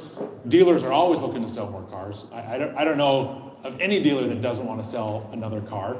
So I think we'll come back to a mean there that will fill the void and you know, start thinking about the options that are already there, because there are options out there already. I was just at the Detroit Auto Show.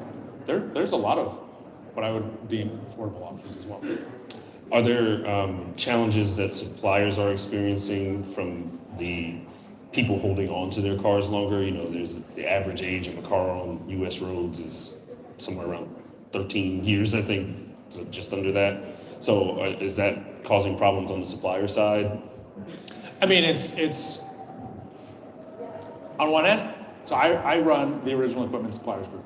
I want to see more new cars on the road because those are the members I support. We also support an aftermarket group. So my counterpart on the aftermarket side, you know, when you look at the entire life cycle of a vehicle, holding on to vehicles isn't necessarily bad for the supply base anyway, either, because supplying aftermarket parts, when we look at the commercial vehicle industry, there's a lot that goes into keeping transportation running. So service parts are an incredibly valuable part of the entire automotive ecosystem.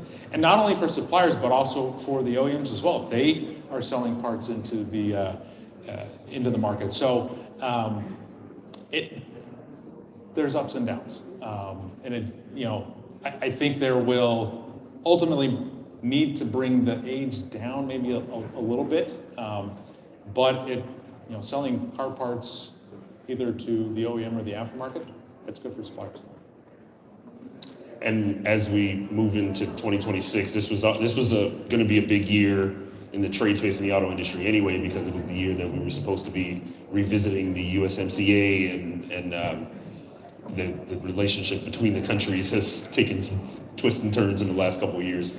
So I just wanted to get both of your perspective on how you're feeling going into this next round of negotiations on that. Well, Keith, I don't like that you said it was supposed to be the year that we look at that, because we will be looking. It's the year we are looking at it, and it was the year we had circled in 2018. That's right. Yeah. This is it, 2026. So listen, for the auto industry, USMCA is critically important, right? It's a very important trade agreement between us, Canada, and Mexico. The integration for the industry, it's top of the line, right? And we need it to continue to do as much as we're doing. And it keeps us competitive. It keeps the North American auto industry, the region, competitive with others, right? Like China, for instance. So it's critically important. It is our hope that, I know July 1st is sort of the kind of the initial sort of deadline where the countries will agree to renew. I mean, we hope that they meet that deadline. We hope that they do renew the agreement and continue moving forward with it, because we think it is really critical. We are definitely talking about the need to keep the agreement, the trilateral agreement. I mean, sure, there could be things that need to be tweaked and fixed and talked about among the countries. That's fine. We don't have a problem with that. But the possibility that it doesn't get renewed, right, or that we decide to get rid of it altogether, I think would be extremely devastating to the auto industry. Again, the supply chain, the integration between the three countries is really critical. And talking about affordability, it helps on the affordability side as well. So getting rid of USMCA or making significant changes to it is certainly not going to help the U.S. auto industry, and it won't help on the affordability issue that we've all been talking about. I 100% agree. The relationship between OEMs and suppliers in automotive is always special. There's always a healthy amount of friction there. But this is one topic where, there's pretty much unanimous opinion that USMCA is what makes North America competitive as a region in automotive.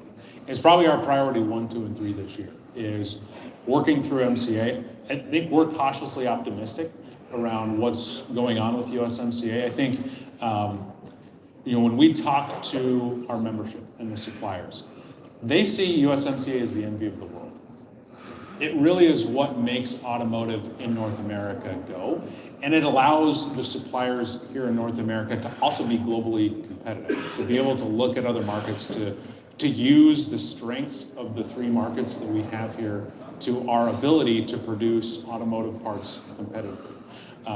So when we walk into it, this is an area where I think we're all aligned around the importance of this to ensure that we're competitive. We all have strengths in our market, whether it be Canada, the United States, Mexico, and we leverage that. In the automotive market, we have suppliers that operate very heavily in all 3 markets and leverage the strengths in each of those to be globally competitive, to compete with their counterparts from China, Europe, other places around the world. We need that stability to make sure that we can continue to be competitive.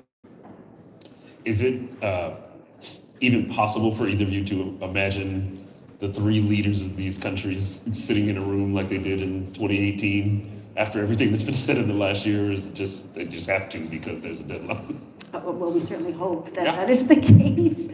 Listen, they meet all the time. We know that. They talk on the phone. They've had opportunities to meet with each other, and they'll continue to do that. I think, listen, there's no question, and you've heard this from the president, and you've heard it from Ambassador Greer, that they feel that they have separate issues that they want to deal with each country, whether it be Mexico or Canada, and they're working through those issues, and that's fine. We don't have a problem with that. We would like for them to start.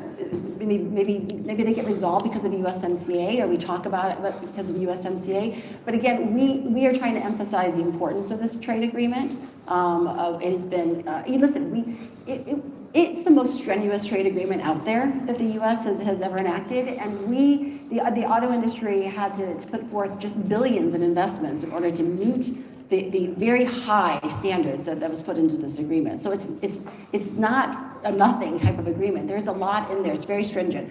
And we've met that. And I think since 2019, my members have invested $32 billion to comply with USMCA, right?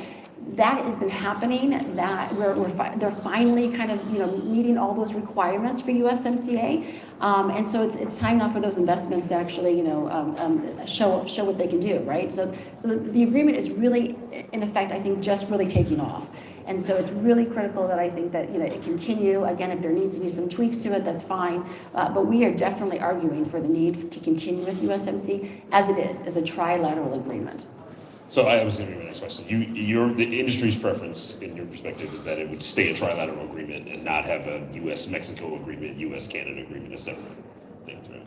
Yeah, and just to put in perspective, where I live in Detroit, the Windsor, Blue Water area, economically, that's the largest border in the world. And is very important to not only the state of Michigan, but the state of Ohio. The ability to have access to the Canadian market, the knowledge there, the suppliers, the automotive industry, as well as our counterparts down south. It's vital, again, to the ability for us to be competitive and to use the strengths of each of the markets cohesively. Yeah, and I don't even know necessarily what a bilateral, what that would look like, right? I mean, it's supposed to be for the industry, right? Because there would be a lot additional, much more compliance costs, right? I mean, how do you kind of track all of that? When vehicles are moving across the border, many times before you have a finished vehicle, and how do you track all that? There would be a lot of questions, I think, as to what that would look like and what that would mean for the industry. So there's no question, we definitely support a trilateral agreement. It is working for the industry, we need to continue. Have you seen any impacts from the other bilateral deals that the administration has negotiated, like the one with Japan or the one with Korea? Like, what are you seeing as those played out in the industry? Well, the most recent ones, you mean, because of the tariffs? Yeah. So, listen, we're pleased to see that the administration was able to reach agreement with those governments. It helped lower the overall tariff rate. I mean, it's still high at 15%, but it's lower than the 25%. So for the industry, we were pleased to see that they reached a deal on that, right? So that, because listen, not only are finished vehicles coming in that consumers want, but parts that we need to produce here in the United States, we need those. And so if we can get that tariff rate down, it just makes it certainly better for us. Are there cases where your members or suppliers are experiencing stacking, where there's a tariff on the part, then a tariff on the finished product, and the steel and aluminum, and the 25, or? I think we've worked through some of those. I really have to give credit to the administration for listening. The meetings that we're in and the people we talk to, all incredibly smart. They all listen. They all follow up. And I think for the most part, they've done a great job in listening to this part of how to make it a little bit easier for our businesses to continue to operate. Yes. And I guess as we start winding down here, I'm just thinking about what would you both say to a person that was here looking at one of these cars and thinking there's no way I can afford it because of everything they've read about rising car costs? Well, you're right. That seems to be all that you hear and read about is the high cost of vehicles, the increased number of years having to get a loan or whatever. Again, we've done the numbers. We know what's out there. I know what my members produce. Like I said, there is a lot of options at an MSRP of $35,000 and below that are out there for consumers to look at. So I would say don't just assume that you can't afford a vehicle, right? Take a closer look at it, right? And again, there's lots of trim levels, different options when you look at these vehicles. So I think that there are lots of options for consumers. And I think, like you said earlier, dealers are certainly would be happy to kind of walk them through all of that and the different options. So I think as people are walking the showroom today and the rest of the week, I think they take a closer look at what that MSRP is. And don't just assume that it's as high as everyone is talking about. Absolutely. I think there's no substitute for just putting a button seat. Go to a dealer. A lot of it's like the EV story. I think we've done ourselves a disservice on the EVs. There's not been enough butts and seats. Go drive it. Go experience it. You'll see how fun they are. Same thing with affordable cars. Growing up, 30, 40 years ago, could you buy a bad car? Maybe. Today, I don't know that you can buy a bad car on the market. Quality is incredibly high. Reliability is high. The technology level is higher than it's ever been. So I would really encourage people, go sit in what you would term an affordable car. Go see how nice it is. When I worked for an OEM, I always would take the lowest trim vehicle out to see how that handled. Because that was a bellwether of how good is the highest trim going to be. And you can't have a good high trim vehicle if the lowest is not going to be good. Go sit in a vehicle, go drive it, go see what a $24,000 or $25,000 vehicle drives like. It's vastly different from what 20, 30 years ago a lower trim vehicle would be. So I challenge that somewhat to say, just go put your butt in a seat and go to a dealer and test drive one. And you'll be pretty impressed with the level of technology, the ride quality and everything in a brand new vehicle, depending on if it's $25,000 or $75,000, $80,000. And as a final question for me here, when we gather here for the 2027 Public Policy Day, what do you hope we'd be talking about then? I hope we have some stability to put our foot on the gas, to be honest. There's an industry out here that over the last 10 years has announced autonomous driving, software-defined vehicles, EVs, and it's OEMs and suppliers that are doing a lot of innovating. And we were, I think, a little bit on the cusp of that. We're trying to figure out our global supply chains. I think some of this has been necessary. When I look at some of the risks in our supply chains, we needed to look at our over-dependence on some countries. I'm hoping that as we come out of this year, we've got some stability and we can put our foot on the gas, not only from a production and innovation standpoint, but also from a consumer standpoint, that they feel like they've got a little breathing room as well, to where we can really start lighting on fire and getting back to some of the sales levels we've had in the past, as well as implementing a lot of the innovations that have come from the automotive industry over the last 10 years that you see at things like CES. Yeah, I would agree. Certainly stability and some certainty. I mean, it's, you never get it completely, but certainly I think if we could get more of that, you know, it makes it easier to make some business decisions, right? I mean, right now it's very tough for any business out there, not just for the auto industry, but any business to make a decision about investments, where to make investments, where to do things, given kind of this uncertainty that we found ourselves in last year and at the beginning of this year. So I think definitely if we come a year from now, if we have a little bit more of that, I think that would help us be even more successful. Any last words? Thank you. I think we can leave it there. Thanks, Keith. Thanks, Thanks, everybody.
Well, good afternoon. I'm Stacy Novel, Vice President of Sales for Events DC. On behalf of our President and CEO, Angie M. Gates, our Board of Directors, and the entire Events DC team, it is our privilege to support and sponsor Public Policy Day. Events DC is the official convention and sports authority for Washington, D.C. At Events DC, our mission is clear: to entertain, create economic impact, and uplift every resident in all 8 wards of the district. With 11 venues, including the Walter E. Washington Convention Center, we know that building a vibrant city starts with investing in people, partnership, and purpose. Our long-standing partnership with the Washington Auto Show has been instrumental in advancing our mission and expanding our impact locally, nationally, and globally. At Events DC, we fully recognize the significant influence that major convenings, from consumer showcases such as the Washington Auto Show, to conferences, sporting events, and specialized policy forums like this, have on advancing economic activity and thought leadership within our city. Public Policy Days stands as a premier platform for the automotive sector, bringing together senior industry executives, government policymakers, and media stakeholders for meaningful dialogue. This convening strengthens strategic relationships, elevates industry accomplishments, and supports a focused assessment of the U.S. automotive landscape. Whether we are talking transportation policy, conventions, or tourism, our focus remains the same: delivering meaningful value to the people and community we serve. As many of you know, the nation's capital is home to one of the world's most respected authorities on assessing and defining value, U.S. News and World Report.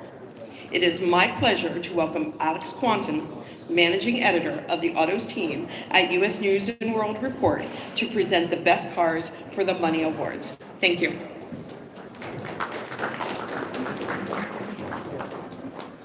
Good afternoon, everyone. Every year, millions of prospective car buyers come to U.S. News and World Report to research and shop for the car that best suits their needs. Our writers and editors, myself included, spend many hours researching and road testing hundreds of cars every year. Different makes, models, different classes, different sizes, different powertrains, about everything. And today, we are proud to present our 2026 Best Cars for the Money Awards, which highlight the vehicles that provide excellent long-term value and a good ownership experience. To win, every vehicle has to be inexpensive to buy and also to own. But I think we all know that, thank you. I think we all know that buying a cheap car that you hate later is not actually a good deal. And buying a cheap car that breaks down all the time is not a good deal. So there's more to it than that this year, however. Consumers, I think we've already been hearing things in the panels today. Consumers feel really stretched and they're looking for affordability wherever they can get it. A few months ago, the average transaction price on a new car crested $50,000 for the first time. Now, prices have softened a little bit since then in Q4, but the analyst consensus is that this year MSRPs will go up possibly 4 to 8%, which puts people even further behind. And even in the last few weeks, writing and editing car reviews, I have noticed occasions when prices have gone up beyond the published price, like the manufacturer issues a press release saying this is how much it costs. A few weeks later on the public site, it costs a little more. We've also seen larger delivery fees and destination fees, which is one way of increasing the cost without increasing the list price. And a growing number of people are taking out 7-year loans or 6 and 7-year loans. I think 84-month loans are now almost 20% of the mix. So people are really trying to keep those payments down. These awards are for them. So we want to maximize your car buying power, or our customers' car buying power. And to give them the options that best meet their needs, we've expanded the categories this year to account for buyers' different size preferences and also the proliferation of hybrid models. So if you're taking out a 6-year, 7-year loan and you're considering, should I go with the hybrid or should I go with the regular one? If you keep that car 7 years, you're going to feel that fuel difference. You're going to see that savings every time you go to the pump, which if you're watching your monthly expenses and you want to keep things low, obviously that makes a lot of sense. Now, you'll see many hybrid SUVs in our list this year, and that's because just a few years ago, there were only a few. Now there are dozens, so we actually have split things into different classes. But among our 20 categories we also included full-size SUVs and full-size trucks. And we brought back Best Sports Car for the Money after a 10-year absence in the recognition that some people still want to have fun. And so, yeah, we've got sports cars on the list too. So to drill down for which cars are the best for the money, we cross-reference all of our review scores, which is how we rank a car, with the total cost of ownership over time, 5-year TCO, and the average transaction price. So what does that model actually sell for in the real world? That gives us basically the finishing touch of can we say it's a good deal for the money? What is the best value for the money? So without further ado, I want to say these are the best cars for the money for 2026. And the big winner this year is Kia, which takes home 7 of these awards. I will go through them from large to small, but there's the Kia EV9, best electric midsize SUV for the money. There's the Kia Sorento, which is the best 2-row SUV for the money. I took that photograph, by the way. There's the Kia Sorento Hybrid, which is the best mid-size hybrid SUV for the money. There is the Kia Sportage Hybrid, which is the best compact hybrid SUV for the money. The best compact plug-in hybrid SUV for the money is also a Kia Sportage. Then there is the best compact car for the money, which is the Kia K4. And the Kia Niro is the best subcompact hybrid SUV for the money. And I'm certain that you have noticed that Kias are far more stylish and sophisticated vehicles than they were 15 or 20 years ago. But the company has not forgotten its sort of value-oriented mission. Many of its products offer a lot of great features at a really low price. And most of the vehicles you see on this list are starting below the MSRPs of most of their direct competitors. And on the Niro, because I drove this Niro base model about a month ago, and the only options on this car were floor mats and roof rails, so really a base model. Even without all the bells and whistles, it's good looking, it's well equipped, it's roomy for 4, and it gets 50 miles per gallon, and it comes with a 10-year powertrain warranty. So it's really hard to argue value with that. Now, to accept Kia's award, I want to invite up Shepardson Goff from Kia.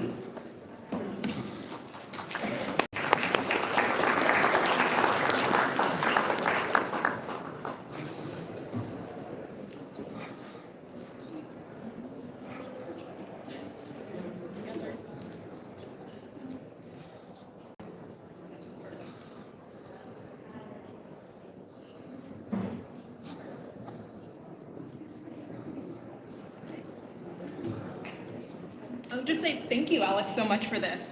You know, who thought so soon after last year with 3 awards we'll be back on the stage. With 7, I'm going to have some help carrying these. They're pretty heavy. But we look forward to seeing you all later today at the Kia stand. Thanks so much. I hope you brought a carnival to bring it in. We'll need it. Okay, our second big winner this year is Toyota. Toyota has earned 3 awards this year. The Toyota Camry is our best midsize hybrid car for the money. The Toyota Tacoma is our best midsize pickup truck for the money. And the GR86 is our best sports car for the money, and it's a great drive. I know people will say, but the answer is always Miata.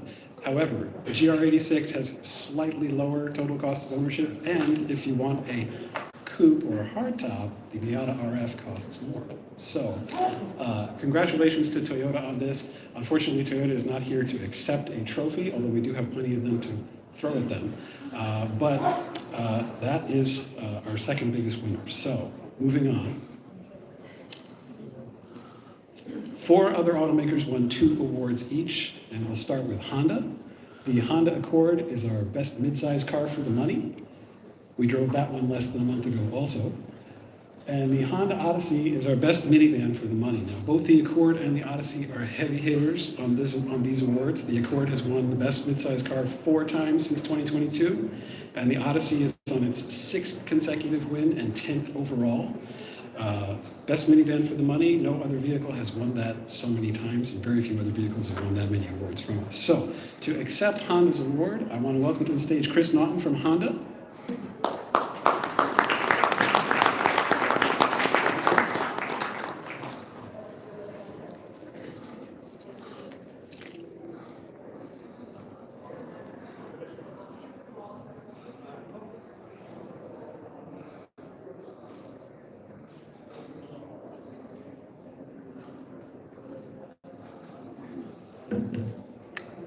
Thank you very much, Alex, to you and the remainder of the staff at U.S. News.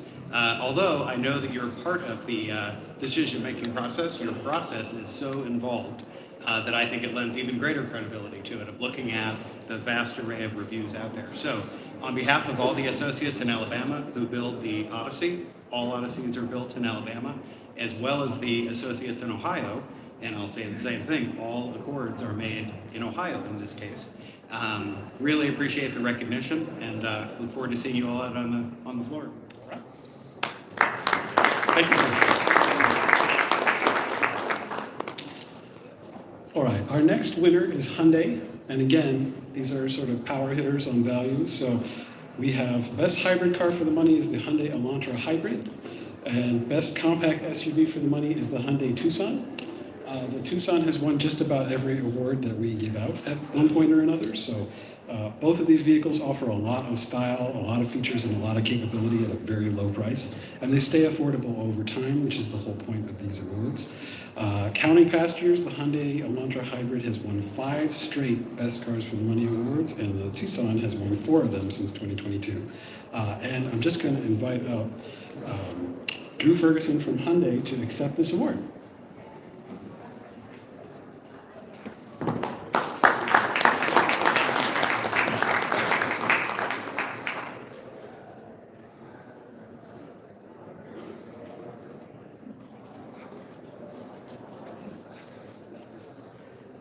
Alex, thank you so much, and we are very honored to receive these awards, and particularly on behalf of a company that does so many amazing things right here in America, and our continued growth and expansion here is an amazing story, not just about cars, but the people that build these cars and the customers that get to drive them. So thank you so much.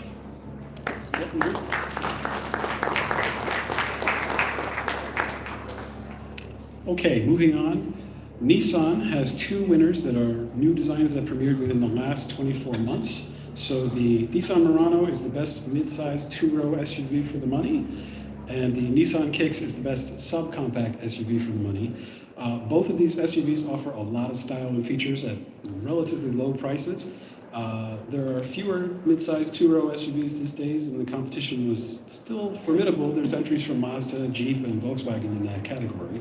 The Kicks, meanwhile, offers excellent fuel mileage for a non-hybrid. It's roomy, it's stylish, and well-equipped. And just this morning, someone was interviewing me and asking about the styling on these vehicles, and they really do look great. And one of the things that is nice about a best car for the money is you might buy something affordable, but you don't have to show off that it's affordable. You can say, oh, look at how nice it looks. So Nissan is unfortunately not here to accept a trophy, but we'll move on. On to the big things. So, big vehicles cost real money, it's true, but Ford's winners are genuine values, and the Blue Oval takes home 2 awards this year. The best large SUV for the money is the Ford Expedition, and the best full-size truck for the money is the Ford F-150. Now, the Expedition starts at over $62,000, but it is a lot to offer. And Ford has simplified some of the trims and options to provide buyers on a budget with a better overall package. The F-150, meanwhile, offers something for just about everybody. It's the most configurable vehicle on sale in North America. And, you know, even the lower trims have some nice exclusives like the STX has the logo package. You know, you can get different configurations in the lower trims than you can in some of the high ones. So there's a lot of value in these vehicles, and people kind of depend on them. And we wanted to be able to give something for everyone. So on behalf of U.S. News, I'd like to welcome Michael Cush from Ford to accept this award.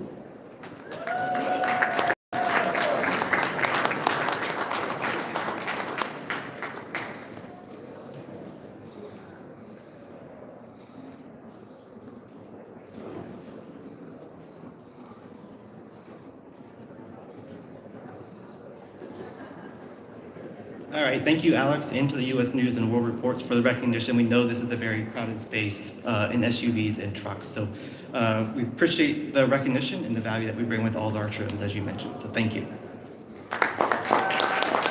Thank you.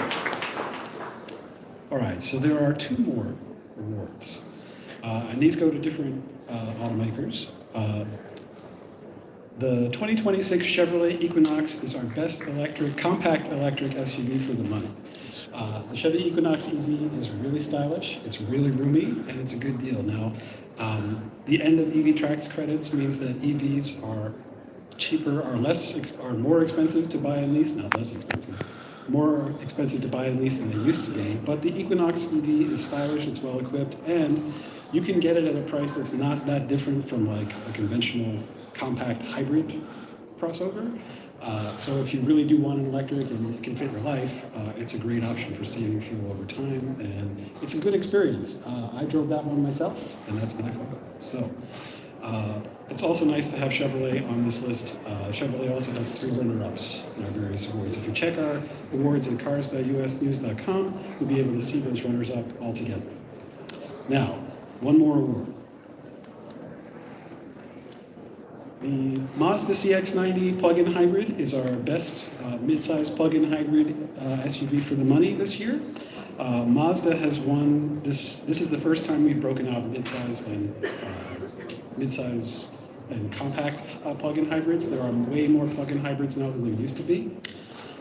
So the CX-90 offers really good performance. It's got real-world electric range, which is nice if you can live with it. Again, your lifestyle has to fit a plug-in hybrid. But it's also quite luxurious inside. I'd say it sort of can pass for a premium vehicle at a glance, which is another nice experience of adding value in a different way. And that is our Best Cars for the Money Awards for 2026. Thank you very much for attending, and check it out at cars.usnews.com.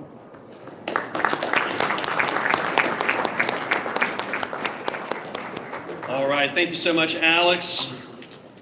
This is the moment where policy meets caffeine. We're going to take a break for coffee, cookies. Don't go far, because in exactly 15 minutes, we're going to hear from the one and only Secretary of Transportation of the United States of America. So have a break, have a glass of water, have a cup of coffee. We'll see you back here in 15.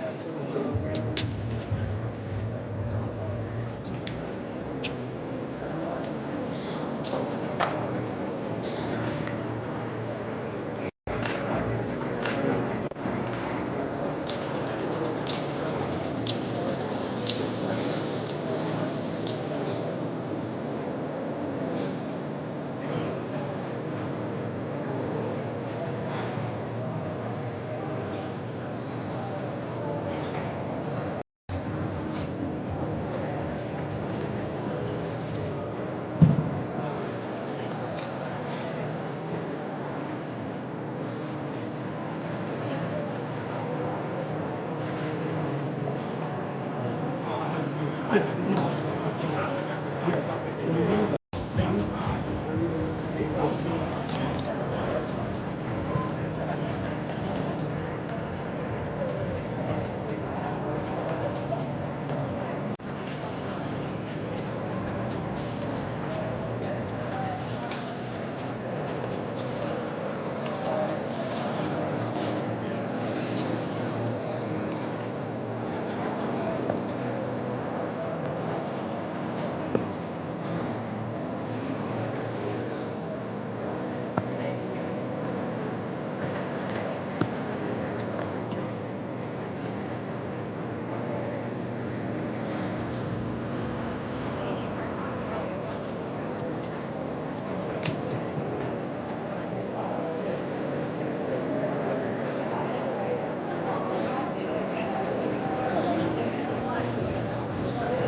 were you here for that quote?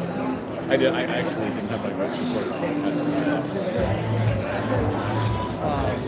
Yeah, you know,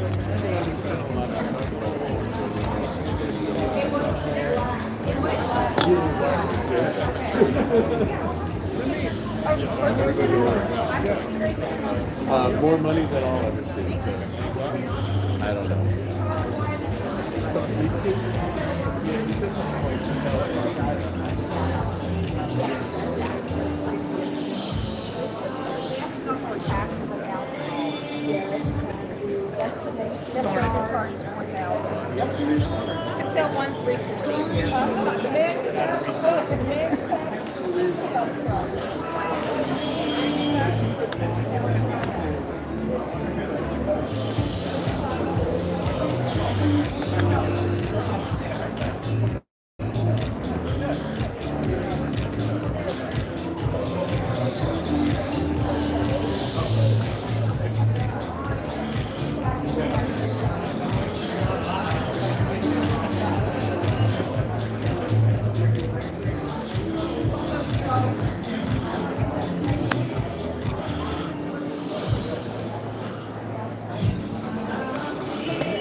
Beautiful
Okay, let's, everybody could bring their attention back to the stage. We're about to get started with the secretary. Very quickly, my name is Brad Miller, and I work for a company called Comply Auto. We are the leading compliance software provider to the auto retail space. And we very much value our partnership with the Latta, the DC Auto Show. Thank you, John and Joe and team, for having us up here.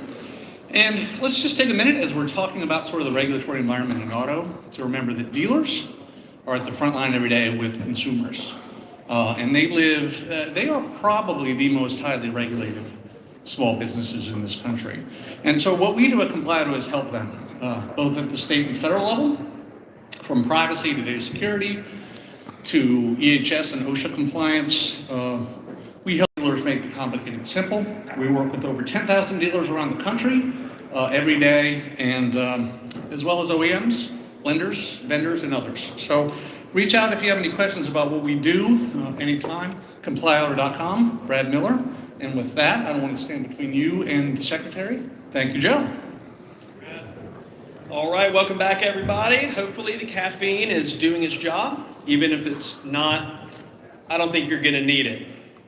We are pleased and honored to be hosting this next conversation. We're going to get right to it. Moderating our chat today is the President and CEO of the Alliance for Automotive Innovation and a good friend of the show, Mr. John Bozzella. And he, of course, is going to be joined just one moment with the U.S. Secretary of Transportation, ladies and gentlemen, Sean Duffy.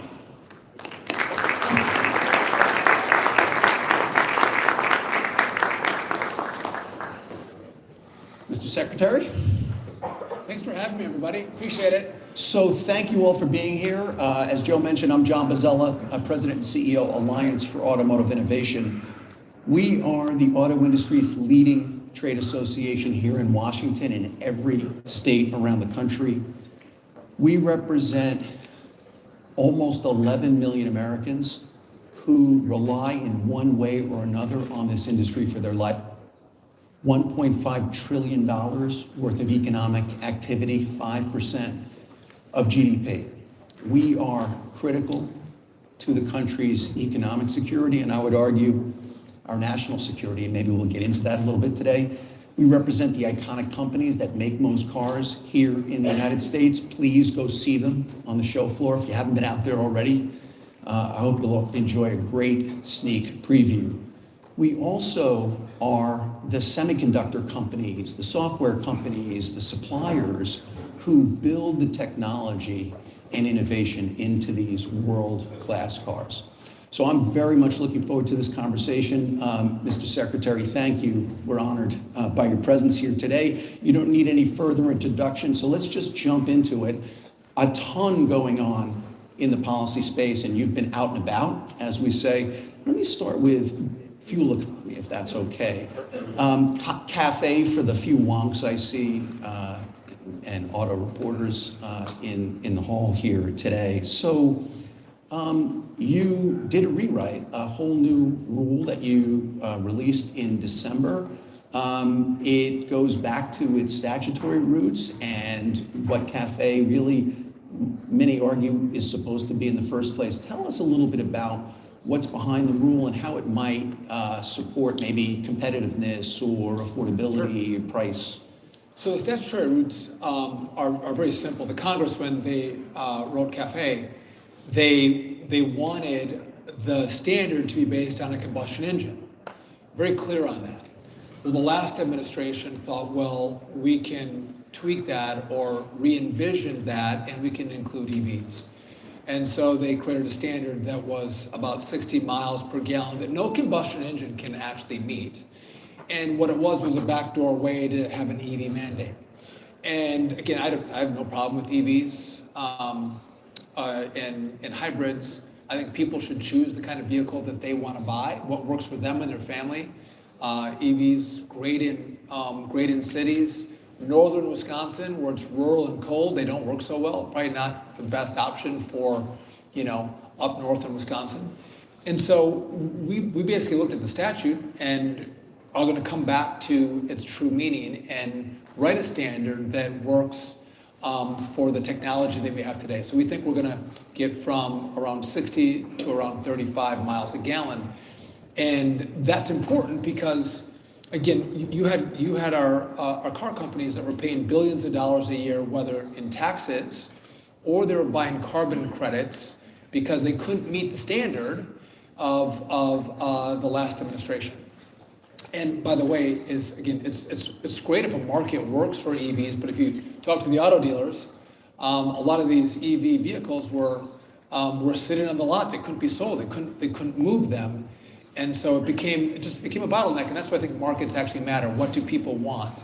And making sure there's an offering that works for them. And so we also think that we think the rule is going to bring down prices. Mm-hmm. We think we're giving the freedom to the manufacturers to make vehicles that people want to buy.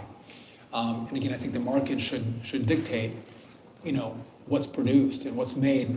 I mean, I never think DC can do that well. I spent 10 years as a congressman. I think the old Soviet Union tried to dictate markets. It doesn't work. Markets should decide, people should decide, and I think the car companies are very astute at building products that people want to put in their driveways. And so we're going back to the simplicity of freedom of choice. And the president he's been very thoughtful around how do we navigate the price of a vehicle? They've gotten very expensive through the COVID years, and so this is part of what we're doing to alleviate some of the pricing pressure on vehicles to bring them down. Yeah. So you said a lot about the rule, and I think it's important for people to understand it, right? It takes a little bit of explaining. It's always been a complex rule. One of the things I heard you say, I think is important to emphasize. The 60 miles per gallon headline number of the previous rule is an apple compared to the orange of your 35 miles per gallon, right? Because this is a very efficient liquid fuels, gas and diesel rule, right? And so that was the intent. That was the intent of Congress. And so you're driving fuel economy across the internal combustion engine fleet. That's the goal. We want fuel efficiency, right? That's a great thing. I think people like. By the way, gas prices are down the most in 5 years, right? Donald Trump, number 2, 47, is competing with who can get lower gas prices with Donald Trump, 45. But again, the idea is that we use the combustion engine, whether it's gas or diesel. And I think a lot of people might have sat back and said, well, oh gosh, if we can get a 60 mile an hour fuel economy standard, that's wonderful. We get more fuel efficiency. Well, the problem is no one can meet that standard. And then you think of making cars that people don't want to buy, but also spending billions of dollars to do the carbon offset, but then also the losses that the car companies have endured because of the last administration telling them what to build. All of that has created pressure, and I think we can alleviate that. Fantastic. A lot of other things going on in the automotive policy space. What else is on your to-do list, automotive policy?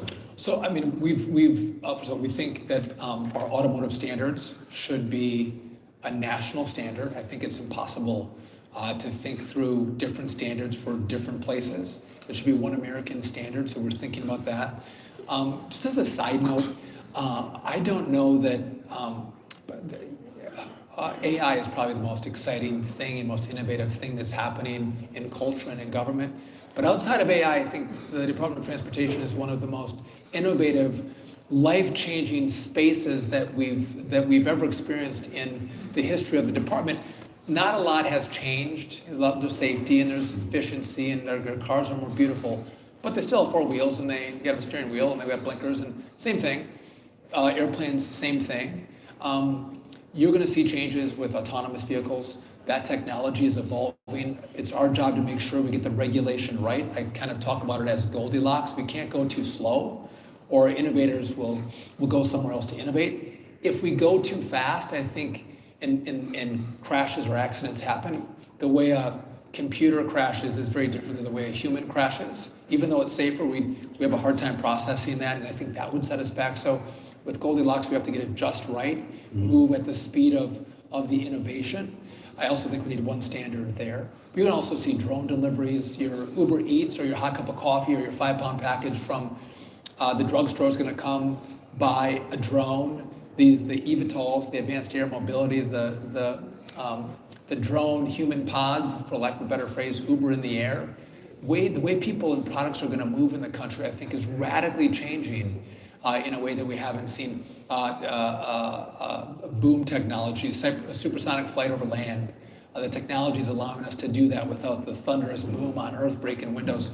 So a lot of cool things are happening that's beyond automotive, but it's a lot of good stuff in the department. Oh, it's amazing. I love to hear this multimodal point of view, and it must be one of the great things, vantage points about being transportation secretary. I want to stick with the highly automated vehicle topic for a second. Earlier in the day, your former congressional colleagues, Congressman Latta and Congresswoman Dingell, shared this stage, and they talked about... They fight or they get along? What do you think, folks? It sounded like they got along really well today. I thought it was a good, actually. I was with both of them in Detroit, too. They're right. Right.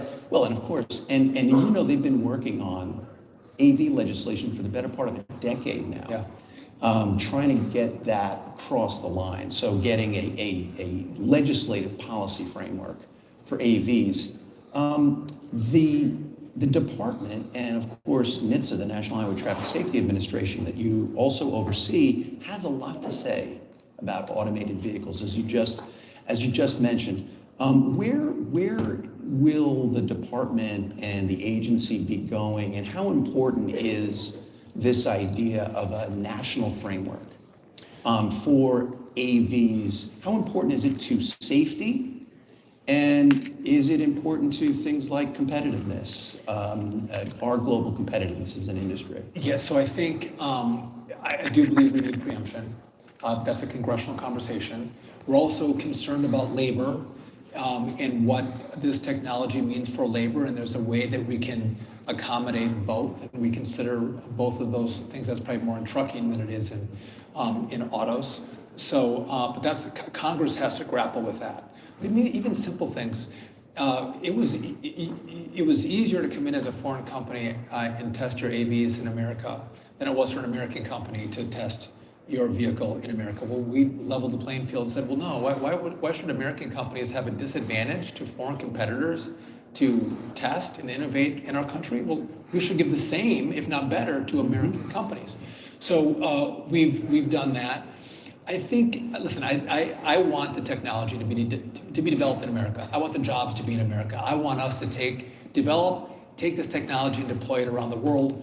I think we should be concerned if some of our adversaries develop this technology and try to deploy it here. I think it's a national security risk in all these spaces. The technology in these vehicles can be very dangerous, I think, if someone else is deploying it as opposed to us. And so I forgot what the other part of the question was, but that's what we think about. But I do need Congress's support and help, and it seems like there's some bipartisanship, and you need to bring all the stakeholders in to take their points of view. But you can't think you're going to innovate when you have all these different standards state by state. It's not going to work. I mean, you need to set the stage for one American standard, and it should be developed. We have great expertise at NHTSA to do that work. And that's something you said, this idea of one national program, one North Star, regulatory and policy North Star for manufacturers, innovators to navigate toward is something Congress has to do, right? And then the agency can set the rules and policies to make sure that we're innovating. You mentioned national security. I want to pull on that thread a little bit. Tell me more about the national security concern with connected and automated vehicles. What is the concern from your point of view? Well, you look at the technology that's used and the information that's garnered on one of these vehicles, and if this is sent back to a adversary, they get a lot of information that we won't go into, but that it can be detrimental to the country. And so, again, I think we have to think through that. Again, if it's our friends and allies, that's one thought process. If it's our adversaries deploying this technology and how it can be used for nefarious purposes, it becomes very dangerous. God, something else I was going to mention that I can't. I remember you were triggering something else for me with your NHTSA comment. Now I can't remember. Well, We'll jump in next time. We'll come back to it. We have a lot to cover, and I'm sure we'll circle back to that when you're ready. I want to sort of your point about national security leads me. It's kind of a nice segue to China. So let's talk a little bit about China. You know, from an automotive industry perspective, we have been concerned about the national security threat you mentioned. We do, we've seen, as you referenced, the work that the Commerce Department did to establish that rule about connected and automated vehicle technologies. From where you sit, how do you see this China question? Vehicles imported into the country from China or made here? Threat, opportunity, what's your view about the China question? So I'm coming to China. I remember what I was going to tell you. So, but you look at autonomy, you look at connectivity, and you look at congestion. It can go a long way to moving our traffic way quicker on even the current infrastructure. And so, thinking about the cost of expanded roads and bridges, and that build out is real. Does this technology allow us to move vehicles closer together, more efficiently across our roads and safer across our roads? And by the way, we lose 40,000 people a year on roadways. Do I think this technology can go a long way to saving a lot more lives? I do believe that. I'm of a certain generation where I want to drive my vehicle. I don't want someone driving it for me. I enjoy that. There's still this idea of freedom and behind the wheel and doing my own thing. But the newer generation maybe is a little more excited about letting computers drive their cars, which is fine. We should have that choice. But with China, again, when you have state-owned or funded enterprises, and they pay for 100 engineers compared to our 5, and they get this remarkable innovation, and they develop good products. I do think we have to be cognizant of our market. Again, making vehicles in America is important for national security. It's important for jobs. And again, it's in these factories that you make cars one day, but if you saw in prior conflicts, they can be easily transitioned to make something else that's really important to our national security interests. Having a manufacturing base is critical. And so you look at China made a decision to allow some Chinese cars into China. I think they will one day regret that. I don't. You're talking about the agreement last week, the framework with Canada and China. Yes. Right. Last week. Yeah. Yeah. 49,000. 50,000 a year. Yeah. So I think we should be far more cognizant of our market and our vehicles and our workers. I think one day you can sell cheap vehicles around the world, and that's today. But tomorrow when they own the market, that pricing is not going to be so attractive. I think you're going to see the world be gouged by China, and they'll control all of manufacturing. We can't let that happen. And so I want to keep the development, the manufacturing, and the American spirit of these vehicles in our country. By the way, I appreciate the president trying to use his leverage to get more manufacturers to build in America. I think that's important. And we're the greatest auto market in the world. And if you want to sell your cars here, I think it's great that you should build those cars here, and we should get American workers building those cars.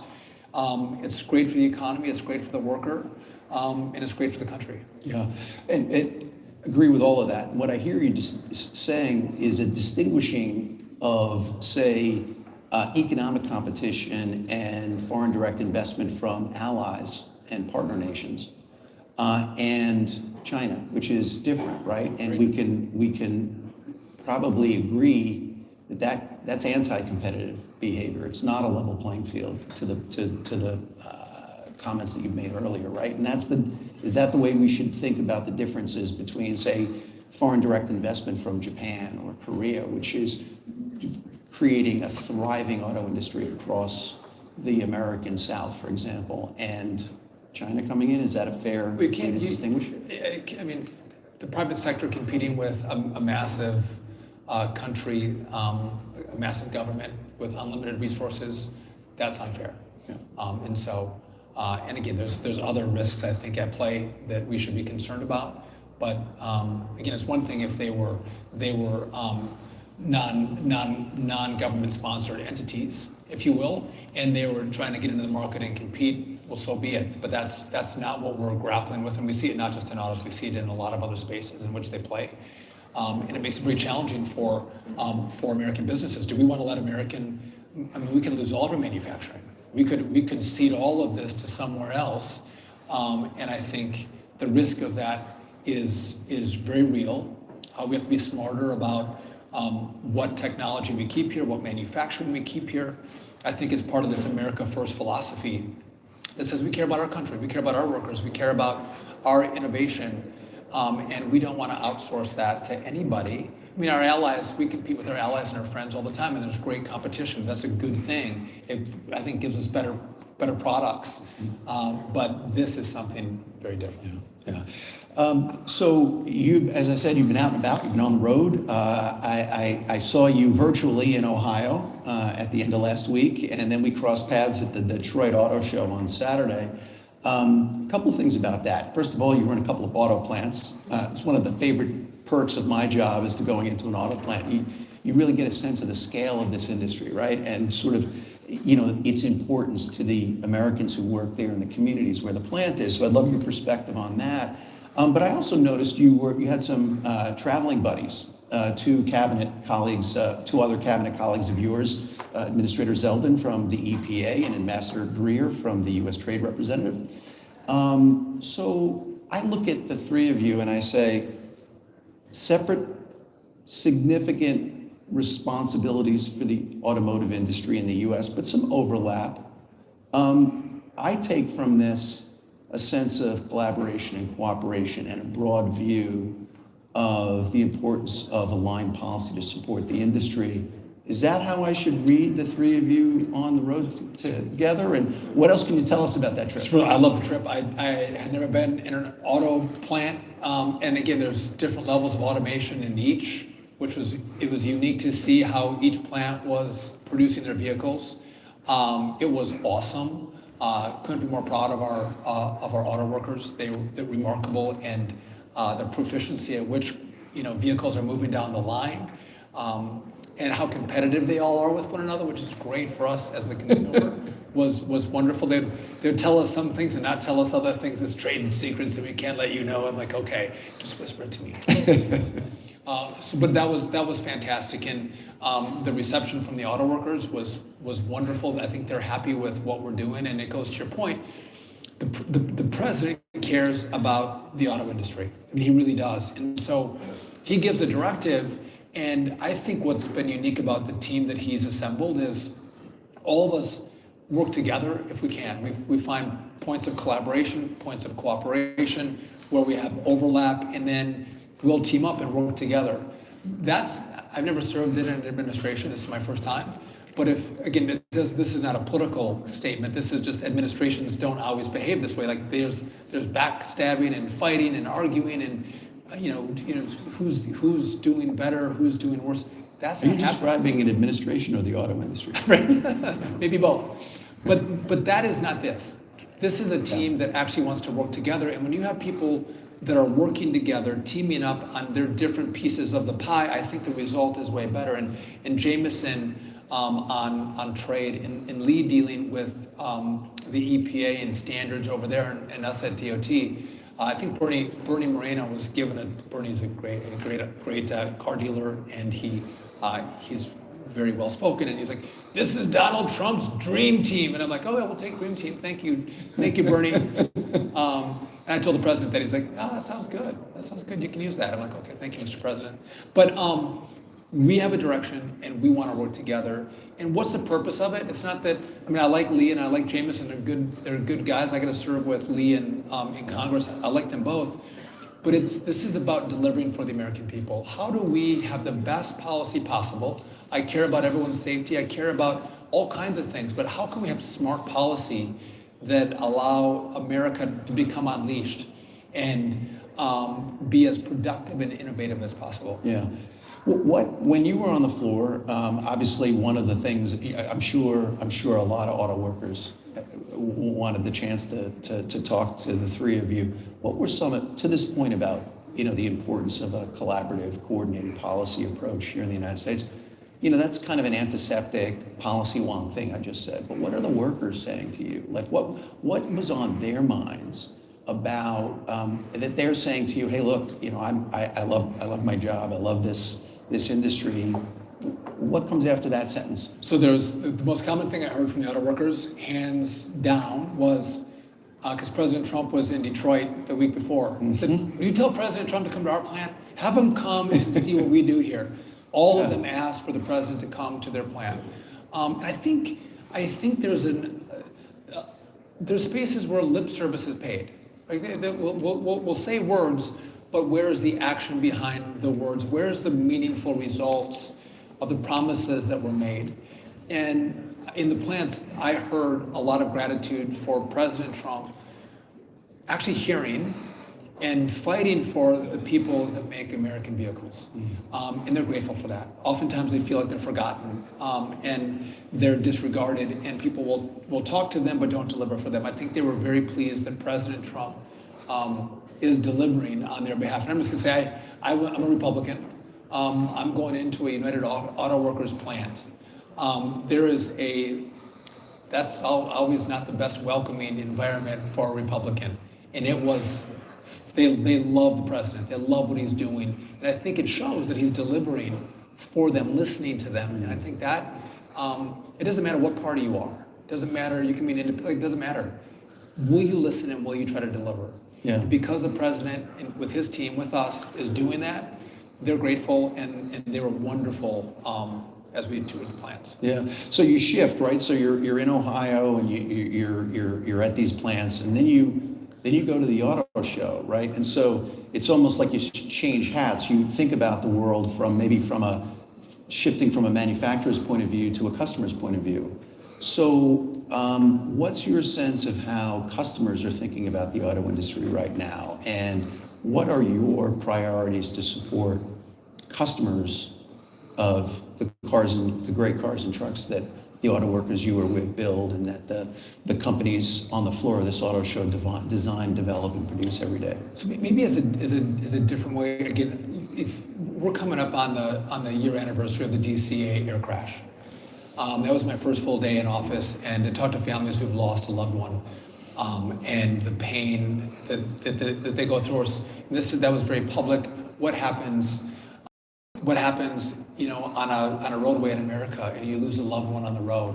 The pain and what that does to a family it changes the course of a family. And so I think about safety all the time. How can we drive safety? How can we lose less lives on our roads or in the air? But with that said, they come out with good rules. and then they add new rules on top of that, and technology evolves, and they add more rules on top of that. And so we want to do a look back to say, well, maybe there's some obsolete rules that our OEMs have to comply with, but don't drive safety, that they're obsolete now. So let's do that review, and let's take out some of the rules that don't improve safety and increase cost, and give more than flexibility to our manufacturers. So we think about that. And by the way, I love the auto show because I like to look at car prices and vehicles online, but there's nothing about coming and sitting in a vehicle and seeing all the different options that you have as you think about what selection you may make. And so I love that you have them all under one roof, and this is like mano-a-mano competition, like who did what in the last year and is meeting market demands and needs. And so I thoroughly enjoy it. But so those, and sometimes it's not the biggest the biggest pieces of the pie, but sometimes making some small slices here and there is going to improve pricing. Don't forget the big beautiful bill.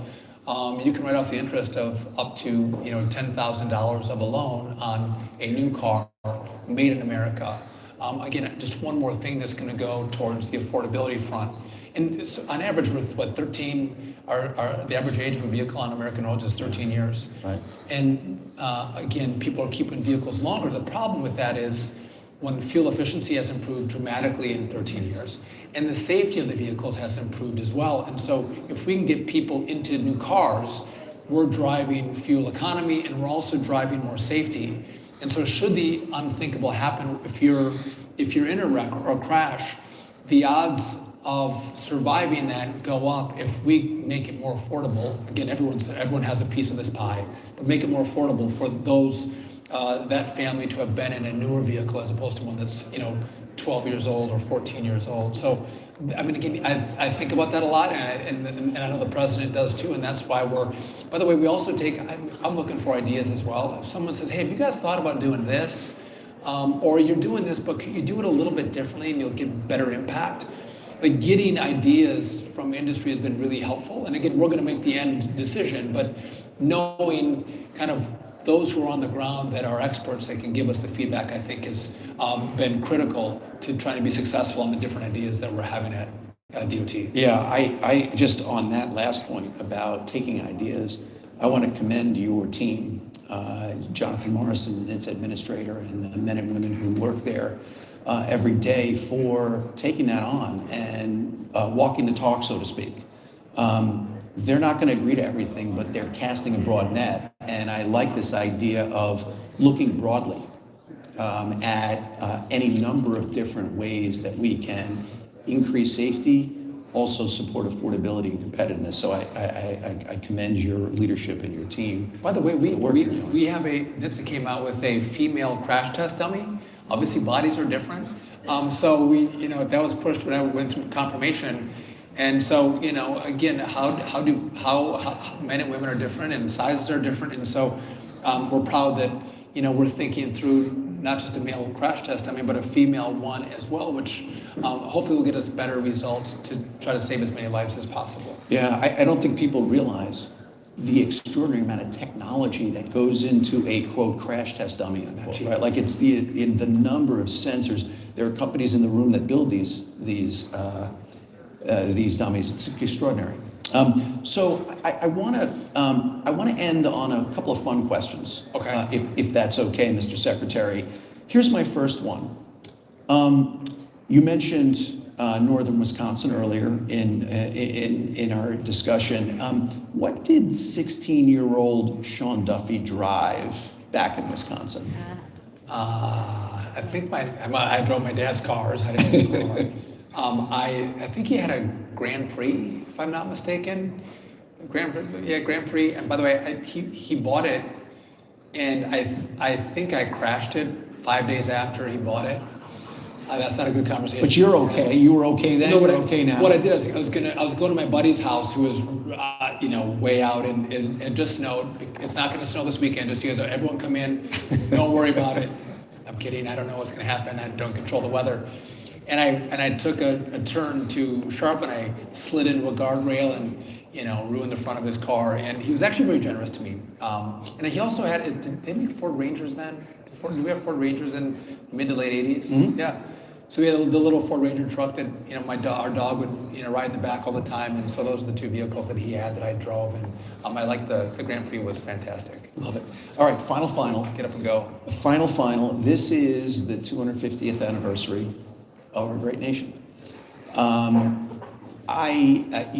and I have shared the stage in the past recently about plans you have. Can you maybe update us about what the department's plans are to celebrate the anniversary? I know you're a road tripper, you and your family. Does it involve any of that? I also noted that you're partnering with General Motors on an app.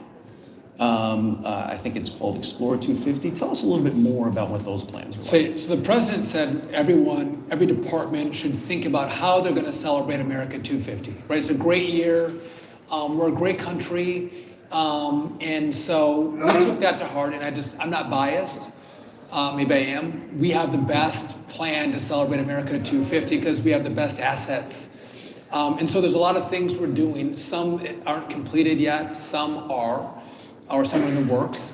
But we've asked whether they're rail or trucks or airplanes to wrap in their best themed America 250, and a lot of participation. By the way, you get one airline to say yes, and then everyone else was lukewarm, and all of a sudden all the airlines are going to do their wrap. Same thing with trucks and trains. The GM app is going to be fantastic if you want to plan a trip. Like, where's a great place that we can go that maybe we haven't thought of? The app that we partner with GM on is going to be wonderful.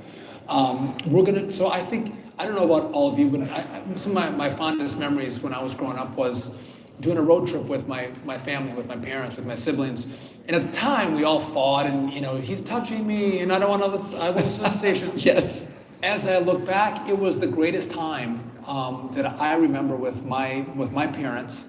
And I've taken my own kids on road trips from Wisconsin to Arizona and to Florida. And if you can get your kids to put away their phone, it's some of the most magical time, I think, especially with all the pressure we get with these. And so we're in the works of doing a Great American Road Trip. We'll lay out more details in the coming weeks. But the motto is, to love America is to see America. And whether you're going to drive 2 hours to a campsite at a state park, or you're going to drive across the country to Yellowstone or the Grand Canyon, or you're going to go see, the beautiful coast of California and try surfing, or you're going to go to the Blue Ridge. There's so many beautiful things here that we want to push and celebrate. Americans get in their cars and seeing their countries and spending time with their families. Now, there's one other thing that is not completed yet. I need Senate approval for it. But if it gets done, and I can get some bipartisan support, it is going to be the coolest damn thing you ever see in Washington, D.C. ever. It's going to be great, but I can't announce it because I don't have it done yet. But we're working on it, and if it's got to happen in the next 5. Well, now the suspense is killing us. So you're going to just tell everyone to get along and just do something great for D.C., for America. And again, it has something to do with cars. I love it. Mr. Secretary, thank you very much for your time. Thank you for your commitment to safety and commitment to the health and stability and competitiveness of the U.S. auto industry. And thank you for your leadership. I appreciate your partnership. Listen, there's nothing more exciting than going to look at cars and having the option of buying a new one that fits your needs. I love it, and I appreciate everyone being here and appreciate your leadership, and love the auto show. And hopefully we don't get too much disruption from a potential storm coming this weekend, but everyone comes out and sees the great offerings that our car companies have to make for the American consumer. So thanks for having me. Thank you very much, sir. Appreciate it.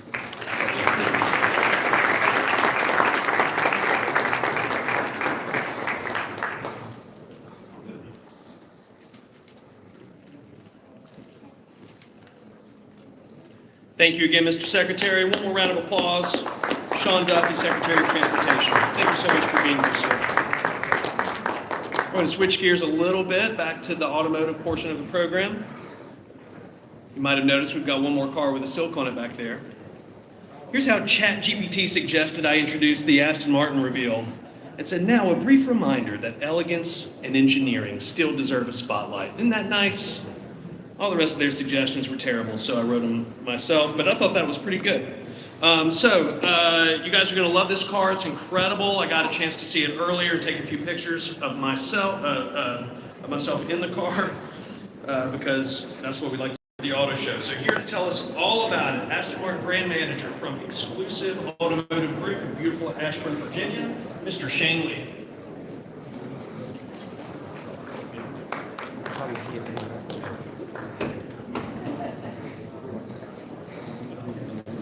Good afternoon, Washington, D.C., and welcome to the Washington, D.C. Auto Show. This is my ChatGPT speech. So my name is Shane Lee. I'm with Aston. I'm brand ambassador for Aston Martin at Aston Martin, Washington, D.C. And today we have something really special because sitting under the cover, under the British flag here, it's not just a convertible, but this is a statement piece, right? This is a flagship for Aston Martin. And in a few minutes, we're going to unveil the 2026 Aston Martin Vanquish Volante. When people think of Aston Martin, they usually think three things, right? It's James Bond, 007, Daniel Craig. No, I'm just kidding. Beauty, performance, and presence. And the Vanquish has always been the car that brings all three together in one package. It's the kind of car that doesn't need to be loud and flashy to be intimidating. But this new Vanquish Volante takes this philosophy and turns it up another notch. It's engineered to deliver that supercar feeling with the open-air drama of a true convertible. So under the hood, this Vanquish Volante is powered by 824 horsepower, 5.2-liter twin-turbo V12. It's definitely not a cruiser number. It's the kind of power that makes you rethink what a convertible is even supposed to be. And it's paired with an 8-speed automatic transmission, a rear mid-mounted layout, which helps the car feel balanced, planted, and confident. This is the kind of car where the moment you touch the throttle, it doesn't just accelerate, it changes the entire atmosphere. Now, the reason this unveil is so fun is because the exact Vanquish we're revealing today is an absolute killer spec. This one is finished in 1959 Aston Martin Racing Green. It's a classic Aston color with a serious heritage. In the interior is California poppy, semi-aniline leather. It's bold, rich, and honestly, it's perfect for a flagship vehicle. So you've got this timeless British racing vibe on the outside and a bright, high-energy supercar feel on the inside. Elegant, but definitely it's not shy. Then, even gets better. You have the titanium exhaust system. So if you're someone who believes a V12 should sound like a V12, this one's really gonna make you smile. Too bad we can't turn it on, but it also has a satin carbon fiber interior pack. It gives that modern performance edge without losing that luxury feel. And one of my favorite touches is the 21-inch multi-spoke wheels in satin black, paired with the vivid orange brake calipers. That combo is just sick. That's the kind of detail that makes the crowd lean in and go, oh, what color are those calipers? So this spec, it looks like it belongs on a magazine cover, to be honest with you. And it drives like it belongs on the runway. One of the biggest upgrades in this generation isn't really just the performance though, it's the in-car experience. Aston Martin is now rolling out Apple CarPlay Ultra, the next generation of CarPlay. And they're the first ones to adopt this. And it's designed to feel fully integrated with the car, not just mirrored where your phone is on the center screen. CarPlay Ultra can power all the driver screens, including instrument cluster, real-time gauges and information, while still keeping the Aston Martin look and feel, giving that driver a customizable experience. And because it's Apple, privacy is built the same way you would expect on an iPhone. So yes, this is a V12 flagship, but it's also a car that feels modern, feels connected, and it's easy to live with every day. So yes, it's exotic. but it's also the type of car you would generally take out for a perfect Sunday night drive, top down, and not like you're fighting. So, all right, DC, so here's the best part. In a second, we're going to unveil it, and when the cover comes off, I want you to look at the proportions, the stance, the presence, because photos don't do a car like this justice. This is a car you have to see with your own eyes. So, ladies and gentlemen, without further ado, if you could please unveil this behind us here. 3, 2, 1. So that's what a flagship car should look like. Thank you guys, enjoy the show.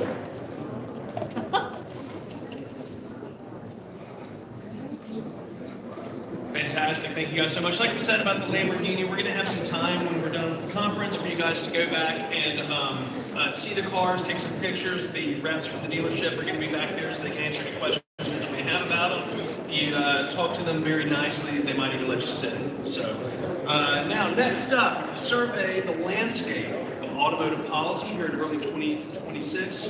Two main themes will undoubtedly emerge: affordability and consumer choice. We're going to take a deep dive now into how these two topics intersect with energy policy. Very pleased to have with us today two of the leading minds on the subject, representing both government and industry. Ladies and gentlemen, I'm pleased to introduce to you today Acting Undersecretary of Energy, Alex Fitzsimmons, along with Senior Vice President of Public Affairs at Stellantis North America, Shane Carr. Moderating their talk, let's also welcome back to the stage Mr. Dave Shepardson.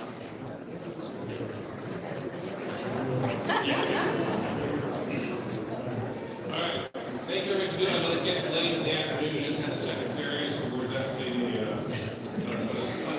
we're not as exciting as the secretary, but it's exciting.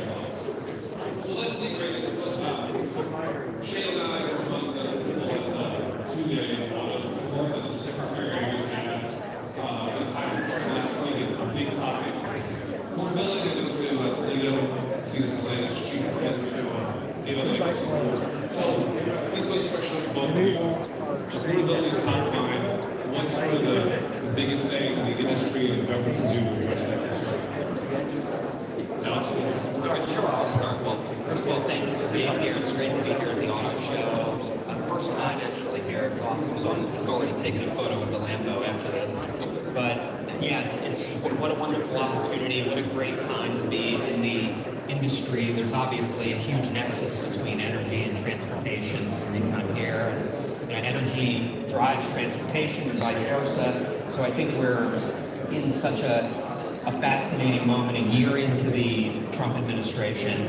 Think about the unfortunate policies of the previous administration that resulted in more expensive vehicles, that were limiting consumer choice, and that resulted in an insecure supply chain. Under President Trump and Secretary Wright and Secretary Duffy's leadership, we now have an auto sector where we have more affordable vehicles, where we will have expanded consumer choice, and we will be building a more secure supply chain. So this is a dramatic reversal over the previous administration, the previous several years, and it comes at a crucial time for the American people who were suffering under massive inflation during the previous administration. Inflation is down, investment is up. Real wages are up $1,300 in the last year, thanks to President Trump's leadership. Wouldn't have been possible. Trillions of dollars of investment in the auto sector and other critical sectors are flowing into the United States now. It's a tremendous opportunity. A lot of that was driven by the trade deals that President Trump has spearheaded. Trillions of dollars of investment to reshore manufacturing. We know you all are reopening plants. We're back in business. America's back in business. There's so much enthusiasm right now for the auto sector, for the entire American economy, and it's because of the work that you all are doing in the private sector. Our job as government is to unleash you, and allow you to provide the high quality products that you do and give consumers the choice. This is all market driven. We want to make sure that consumers have the widest range of affordable mobility and transportation options as possible. And then from the energy department side, our job is to make the energy inputs that are so crucial to transportation as affordable as possible. And so gasoline prices are now at their lowest levels in 5 years. years, thanks to President Trump and Secretary Wright and the U.S. energy sector. So it's been 1 year of successes, and we're just getting started, and we really value the partnership that we have with you all. Shane, do you want to jump in? Maybe talk about how we've had this affordability issue since 2020 when COVID hit, and then we had the, obviously disruption in production, and we had semiconductor issues, and this last year we've had, geopolitical supply related issues like Nexperia and rare earths and magnets, so maybe talk about how we got to where we are in terms of pricing and what the industry can do to address that. Yeah, thanks, Dave, and likewise, thanks for having me. I was just down at our stand, so invite everyone to tour the show right after this. It looks like it's going to be a terrific show. So happy to be here. At Stellantis, we have a mantra under our relatively new CEO, which is that we want to make vehicles that consumers want, need, and can afford. And you notice that 2 out of those 3 really emphasize consumer choice, right? At the end of the day, we're in an extremely competitive industry, and so we really do need to be responsive to our customers. And if I can pay this administration any compliment, I think Alex is spot on that, they have really been also focused on customers and allowing manufacturers the opportunity to really listen to our customers and provide that kind of range of options that people want. You and I were just at the Detroit Auto Show last week, and last year we had 2 different powertrains in our pickup truck lineup. This year, 5 different powertrain options. So really, meeting customers where they are. And then, on the issue of affordability, right, that means different things to different people, right? And I think the other word that's really important there is value. What are people getting for what they're buying? And so, again, highly competitive industry, you see people just kind of piling on the features that customers really, really are demanding in vehicles. But also, introducing more options on those, more affordable, aspirational kind of models. You mentioned the Secretary's visit to Toledo, right? Part of our investment is going into Toledo to build mid-size trucks, mid-size pickup trucks, one of the fastest growing segments, and affordability is a key reason why. Right, because to your point, we've seen a big uptake in people buying more expensive versions, higher trim levels. In December, Americans spent $15 billion on trucks, full-size trucks. We bought was $300,000. That's an all-time record. And the average vehicle price, or transaction price, is $50,000. So clearly, there's a lot of push at the top, the higher end of the market. Alex, in the prior administration, the argument was that over time, people would buy electric vehicles and save money on fuel prices, that the total cost of ownership would be lower even when taking into account the higher upfront cost.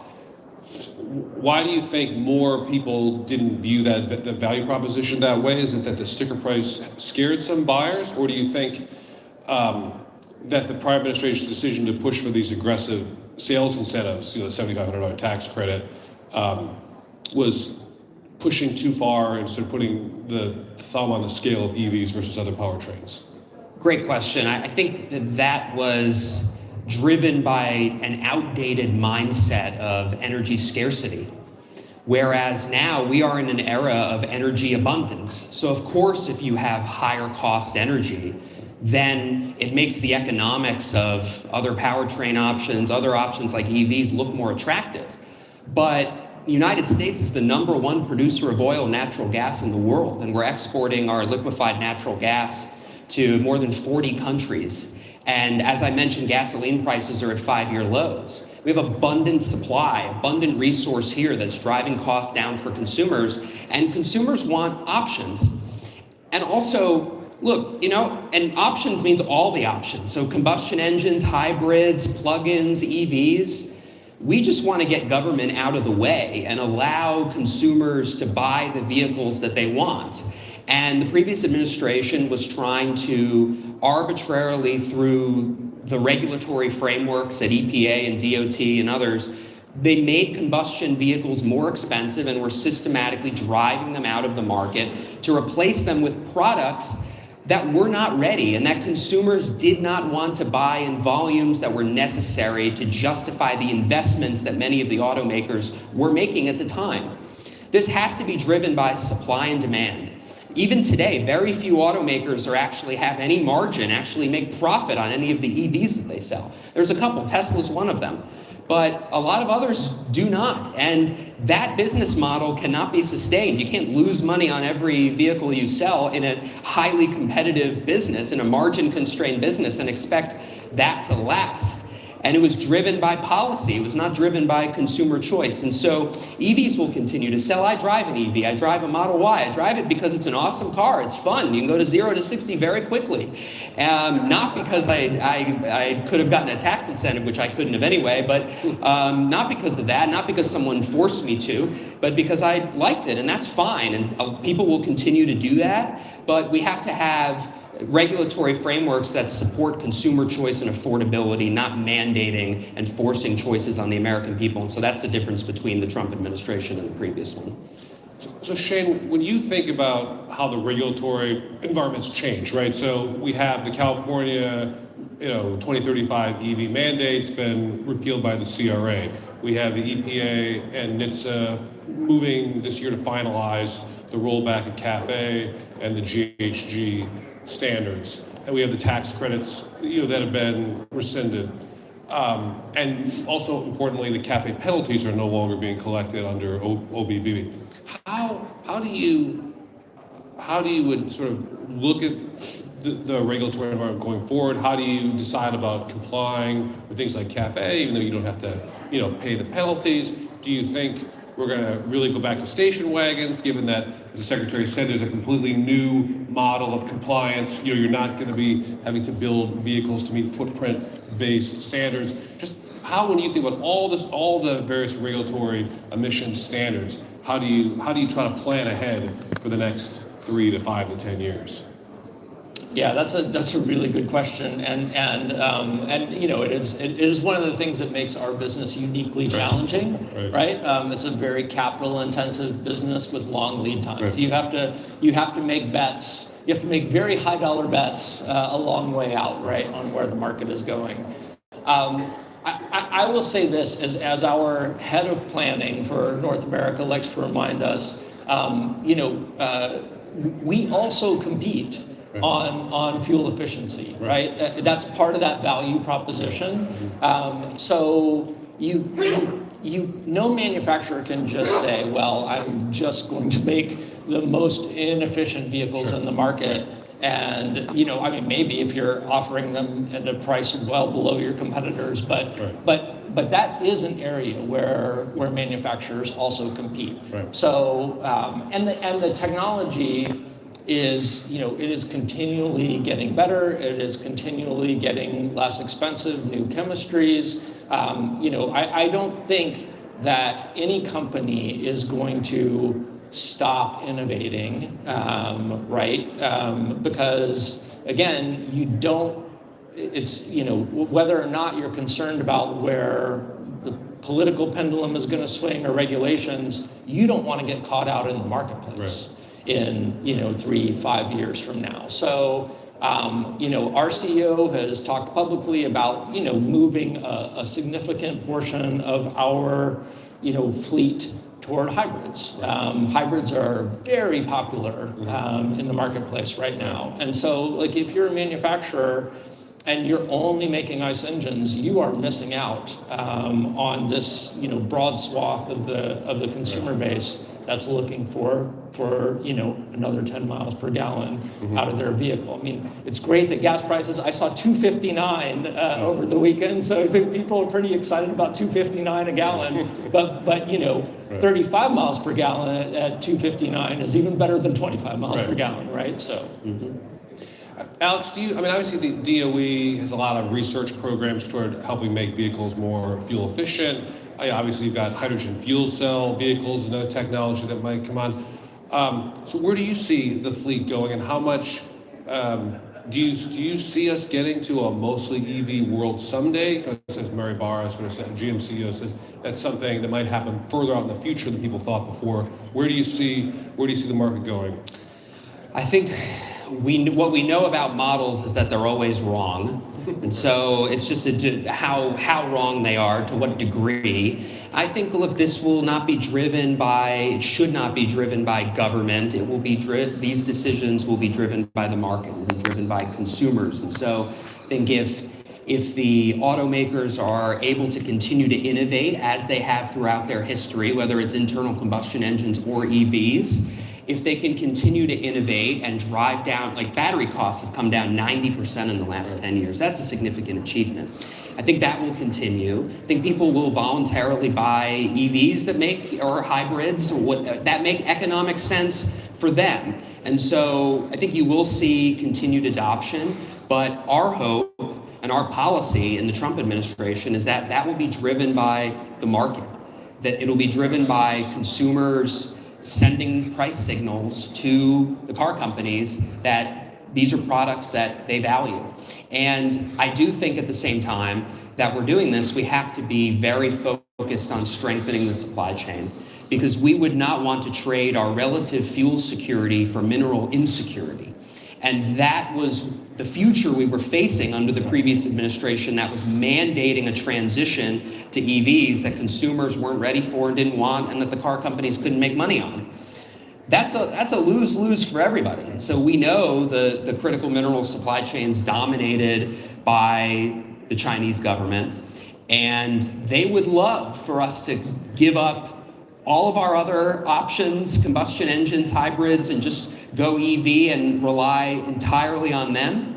And that would obviously be a huge mistake. And so at DOE, we're focused on partnering with the auto industry that's driving a lot of this demand to figure out how we can invest in reshoring the supply chain for critical minerals, and not just the upstream mining, some of which we'll do in the United States, some of which we'll do with foreign partners and allies, but crucially the processing capability for both cathode and anode battery materials that are obviously necessary for the batteries of today. Maybe not the batteries of tomorrow, but at least the batteries of today. And we have to do that. We have to fundamentally restructure our trading relationship, I think, with China and with the rest of the world. And that is what President Trump's been focused on to great success, as I mentioned, striking trade deals with numerous countries, trillions of dollars of investment flowing into the United States. That's the opportunity that we have to reshore manufacturing on both the auto side and all the way upstream for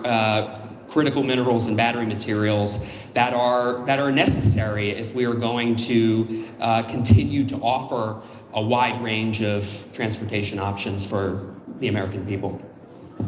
Shane, one of the big issues the entire industry has faced is tariffs and trade policy over the last year, and we have the USMCA renegotiation coming up. How has Stellantis navigated the various tariffs that's on aluminum, steel, 232, and handling your supply chain, whether it's from Canada or Mexico, and where do you see, do you feel like at the end of this year with USMCA you'll see some certainty and help you make more long-term investment decisions? Yeah, it's a great question. Look, obviously, we have, tariffs have been a challenge, I will say, right? But on the other hand, I think we share the president's goal about growing manufacturing in the U.S. And frankly, that's why we announced our $13 billion investment, in our U.S. facilities, in every one of our manufacturing states, right? Michigan, Ohio, Illinois, Indiana.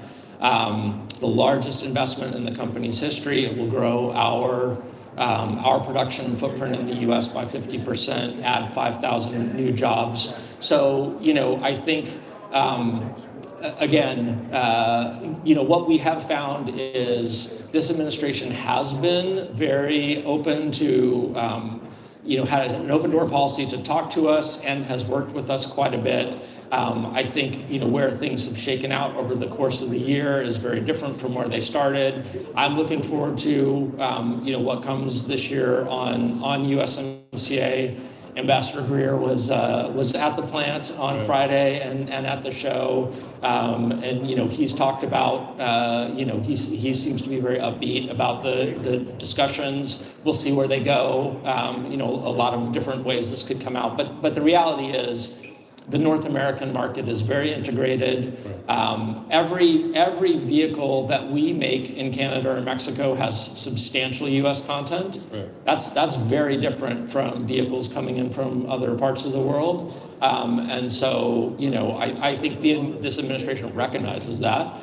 And, and I'm looking forward to a positive outcome on the USMCA discussions. Are there certain tweaks you think from an energy standpoint are necessary to USMCA? Obviously, there's a significant amount of energy that crosses the border every day between the three countries. I'll leave that to the folks at Commerce and USTR. I think I'd refer you to what the president has said about this. The United States was kicked around for too long. Thanks to President Trump, we're rebalancing our trading relationships. I think you already see the results of that in real time. You see these record trade deals that have been announced with numerous countries. You see companies like Stellantis making historic record investments in the United States, bringing jobs back to the United States. That administration is committed to doing. Can I also, before we go to talk plugins, I want to ask about EV charging. So where do you think the state of EV charging in the country is? Obviously, the prior administration had a $5 billion program. The budget bill that is, I think it'll be approved maybe right now or sometime today, would rescind about, I think, $900 million of that funding. That was a joint DOE-DOT program. Maybe you can weigh in on sort of how effective you think that was and so where the money that hasn't been spent might go. Well, I won't predict that second part, but I will say, obviously charging infrastructure is very important. There's a chicken and egg issue with EV charging, and it's something that the market has to figure out. The federal government has made investments in this area. I think at the same time, Tesla did a great job building out their own charging network without direct federal investment. So I think if there is sufficient market demand for EVs, if this is a product that people want to buy, the charging infrastructure will follow. Shane, Stellantis recently announced it's going to stop building some of the plug-in hybrids. What do you think about, you obviously been around this space for a long time, looking at the push for EVs in various markets and various rounds of negotiations. Was there a mistake on the part of policymakers thinking that maybe the market was more ready for plug-ins? What do you assess sort of the demand hurdles and convincing people to pay more upfront to buy plug-ins, for example? Yeah, I think in general, right, history has now proven out that as Alex said earlier, the models for adoption of electrification in general were very aggressive, right, and have not panned out at the rates that either the government or frankly even the automakers thought they would at one point. Sure. Like all of our competitors, we're constantly, assessing the marketplace and assessing our current customer base and what we think our future customer base looks like, and adjusting our product lineups accordingly. And we just at this point we're not walking away from electrification at all. In fact, you saw we have announced we're launching the new Recon, Jeep Recon full BEV this year. Had one prominently front corner of our display in Detroit.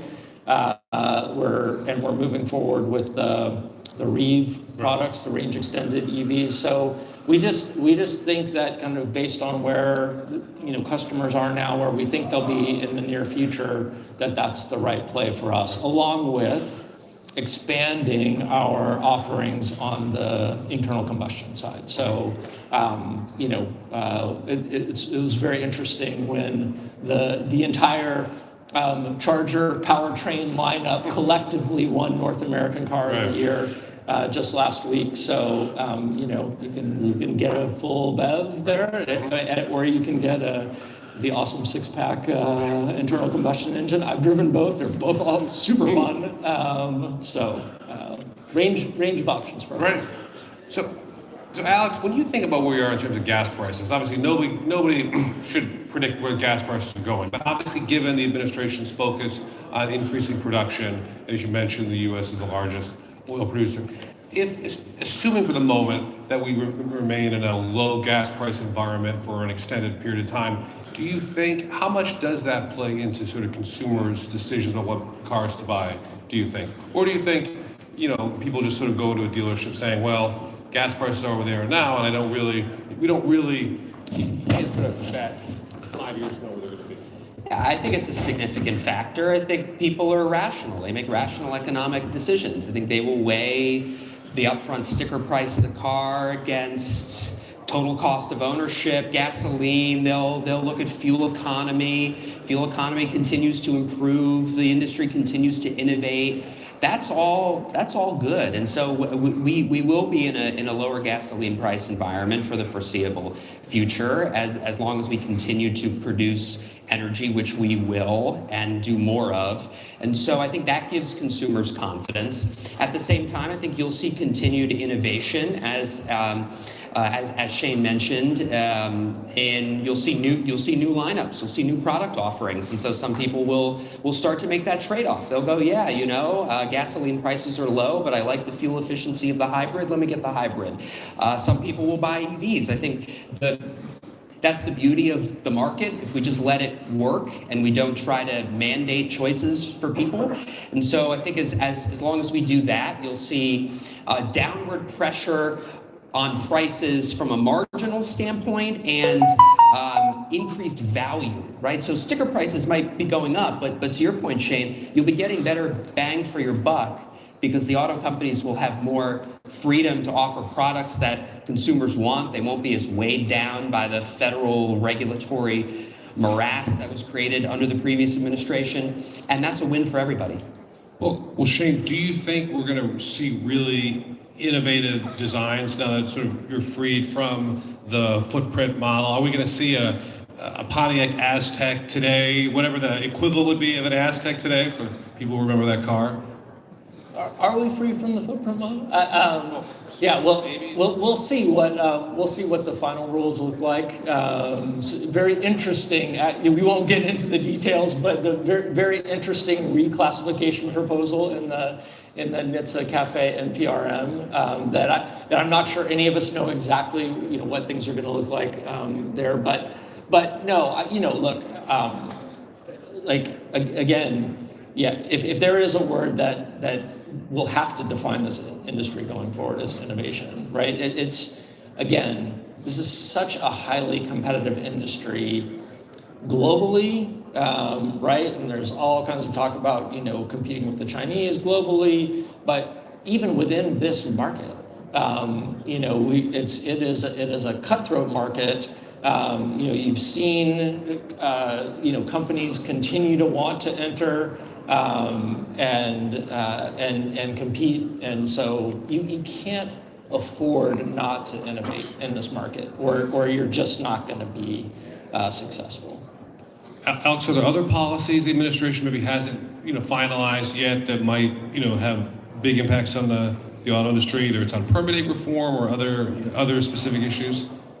Yeah, I think beyond what EPA and DOT have already done and will continue to do, I think just creating a regulatory environment that's conducive to expanding manufacturing, to reshoring manufacturing, to investing in the United States again. I think it's important that we get the supply chain for components, whether it's on the combustion side or the battery side, right. Make sure that we're working with allies, trustworthy partners that we're building in the United States. And so I think you'll see that will continue and that will only grow in the coming years. And that's a win for the industry. It's a win for American jobs. It's a win for American consumers.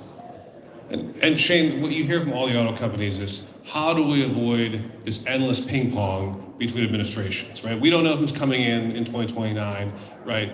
And how do we have is there a way to have a more middle path between the two administrations, each having strongly different views about what auto policy could be? Or in 2029, if Democrats won, or 2033, are we going to go just back to the same kind of, up for grabs market that we're in now? Yeah, that is certainly a challenge. But again, we don't, at the end of the day, we don't and we cannot kind of control the political environment. The political environment is what it is.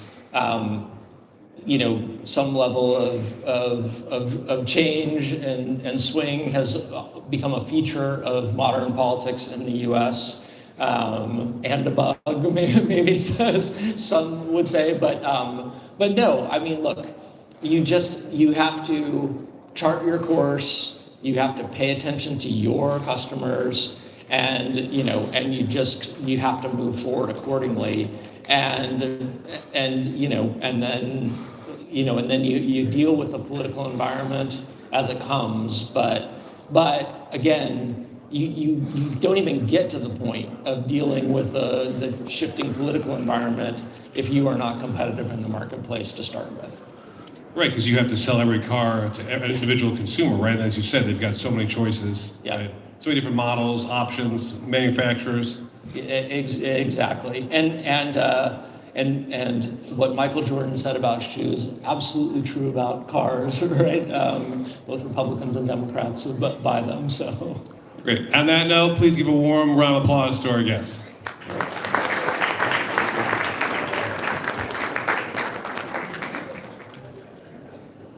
All right. Thank you all so much. We're running a little bit ahead of schedule, which for a conference organizer is always a great thing. I'm going to be totally honest with you. I am biased about this next presentation. I mean, we've got a beautiful Lamborghini in the back. We have an incredible Aston Martin in the back. But my grandfather sold Jeeps, and my dad fixed up old banger Jeeps, when I was a kid, and I just have a special place in my heart for Jeeps. I had a 2001 Cherokee. That was probably my favorite car I've ever had in my entire life. So this, seeing where Cherokee is now and where it's going to go is going to be very exciting. Here to show us a little bit more about this beautiful red Cherokee here on my left, please welcome Stellantis North America's Head of Region Communications, Ms. Kimberly Schultz.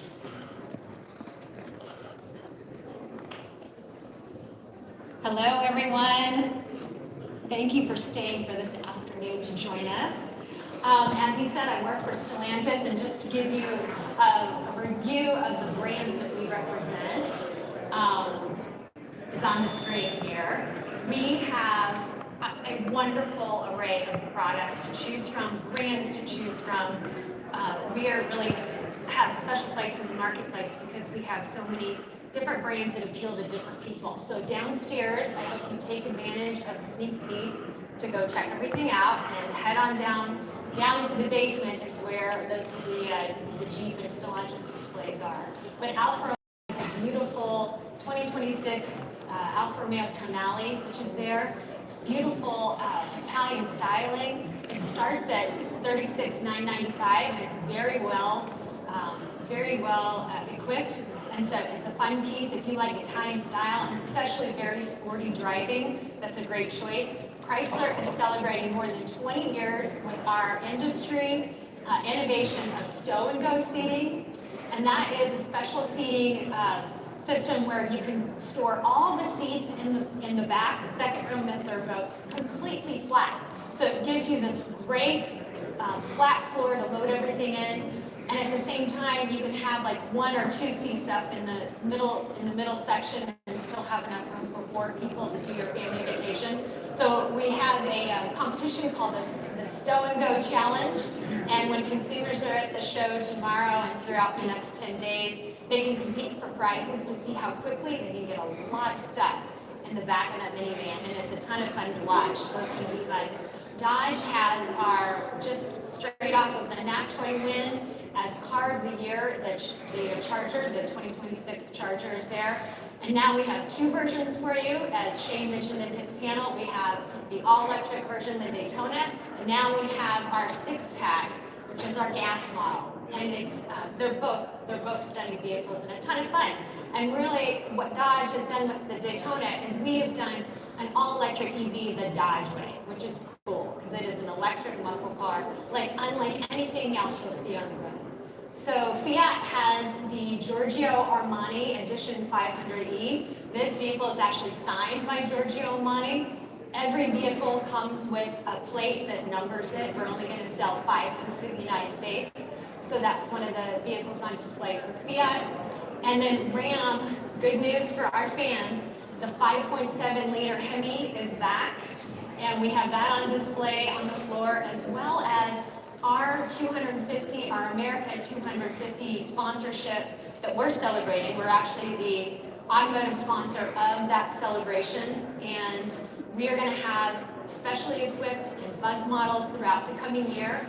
We have 3 America 250 models on display, but they're a preview. They're not the official vehicles that we're going to launch, but you'll get to see it. They're beautifully wrapped with American flags and all kinds of cool graphics. We have the Ram 1500, a Dodge Durango, and then the Jeep Wrangler that's on the floor down there is in an army green, and the flag is actually blowing on the side in a darker army green color, and it's just the coolest thing ever. So make sure you go on down there to see all those great things. But today I'm going to talk to you specifically about a game changer for us, and that is we're back in. Well, this is the history. You'll see a Wrangler and our Gladiator. Our 2026 Jeep Compass is a great vehicle for starting out. We have our new Recon that's going to be on display downstairs. That's in this beautiful matte wrap, so it looks really cool.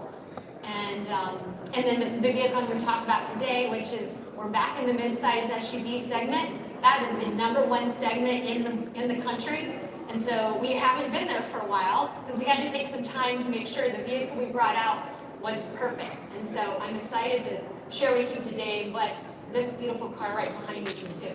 Now, some of you might remember this, but we started the SUV, the sport utility vehicle segment, with the invention and the production of the SJ, that's the Jeep Cherokee SJ, in 1974. And our team, it was really built, was the first vehicle to be built for adventure. And that's what Jeep is today. We are all about providing vehicles for our fans and our customers that can get them wherever they need to go, with no boundaries and lots of choices between the lineup for them to choose from. So lots of consumer choice. So this vehicle, the Jeep Grand Cherokee, 2026 Jeep Cherokee, if there's anything you walk away with today, it's that there's more, especially compared to the outgoing model. There's more equipment, standard equipment, more cargo space, more fuel economy and efficiency. So this is our first hybrid vehicle. This is the very first time we've done a traditional hybrid vehicle. So that means there's no range anxiety. It can go up to 500 miles in a single tank of gas. It's estimated at 37 mpg, and then there's 30% more cargo room based on the platform that this vehicle is modeled after. And then we have an unsurpassed towing number in the segment of 3,500 pounds, and it can go from 0 to 60 in 8.3 seconds. And what's the big news for us is this hybrid engine. It's a major step forward for us. It's the first time we've had that product or that engine in our lineup. And we're basically very proud that it's efficiency without any compromise. It's engineered here in the United States. And the components consist of a 4-cylinder, a 1.6 4-cylinder turbocharged engine, and that's paired with 2 electric motors and then a lithium-ion battery. So that's the setup for this powertrain. And we've been able to get 30% more cargo room than the outgoing model. And this is because this is based on our Stella Large platform. It's the same platform we've used for the Jeep Wagoneer S and the Dodge Charger. So it's an existing platform, and it's allowed us to really expand the length of the vehicle. We've also paid attention to styling. The outgoing model really didn't pay homage to traditional Jeep design. This vehicle goes back to our historic designs. It's got rugged styling, bold shapes with iconic elements. You'll see this beautiful 7-slot grille in the front. It's spacious, and it's refined. It's rugged but refined at the same time. So it kind of offers a really unique, a unique vehicle for this segment. And it's always instantly recognized with our 7-slot grille, and you'll see it's chunky, kind of blocked out more than it has been in the past. So you'll see the SJ on the left there, and then what the new Cherokee looks like. So you can kind of see throughout this presentation, I'll point where our designers have tried to pay homage to the original SJ. That makes it really fun to see. Another thing we've done is some really cool LED lighting on the front that's very unique. So the vehicle is meant to be instantly recognizable on approach and then from the back as well. And there's the boxy silhouette. You'll see a description here. The yellow yellow line is the previous generation, and then you can see the new line. So we have 4.7 inches more in length, 1 inch more in width, 2 inches more in height, and the overall wheelbase is 6.4 inches longer. And the load-in of the back of the vehicle is very functional because of that boxy design, which makes it easy to get in and out of. You can see the original versus the new one, which is pretty cool. And then that's the tail end of the vehicle. As I mentioned before, it's instantly recognizable from the front and the back. These LED lights are reminiscent of military jerry cans. So our designers thought it would be really fun to do something cool with the tail lights, and so that's what those are. They're reminiscent of that, and Jeep's military heritage. We have some beautiful colors that it's becoming available. One of my favorite new colors up there is the copper chino, and that is just outstanding. And then this is the previous model Cherokee. You can see the interior there. And then when you see the new one, you can see a little bit more refined, just a nice kind of almost sleek interior, even though it's still rugged. Clean and modern, rugged feel with refined details. We also do a lot of trapezoidal shapes. You'll see that around the wheel wells. And we pay homage to the SJ and its trapezoidal wheel wells too, with the design of the steering wheel. And then we've paid a lot of attention to function and how it's very responsive to what the driver needs as they're driving. And so we have this beautiful rotary dial that helps you change the gears, and then a wireless charger in that center console. So there's a lot of storage on the interior. The vehicle also comes with a 10.25 instrument cluster that's completely customizable. And then the Uconnect screen in the middle there is 12.3 inches. Just right in front of you, which is really helpful. And then our Uconnect section. This is an award-winning infotainment system that a lot of our, not only do our customers love, but when journalists in the car to do their press reviews, they love it because it's very easy and intuitive. And so we've won a lot of awards for this. The Jeep Cherokee comes standard with the 12.3-inch screen. You don't have to upgrade into a higher trim level to get this type of capability.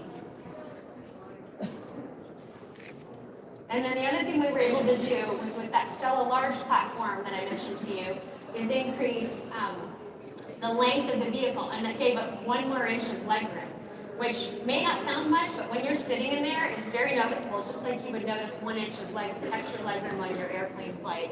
It means a lot for people. And then we were able to increase the cargo capacity by 30%. So when you have that second row down, you have 6 to 8.3 cubic feet of cargo space.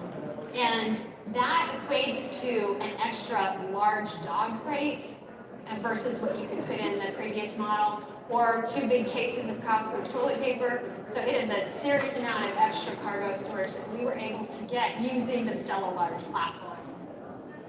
One of the things our designers also paid attention to was the materials that we utilize on the vehicle.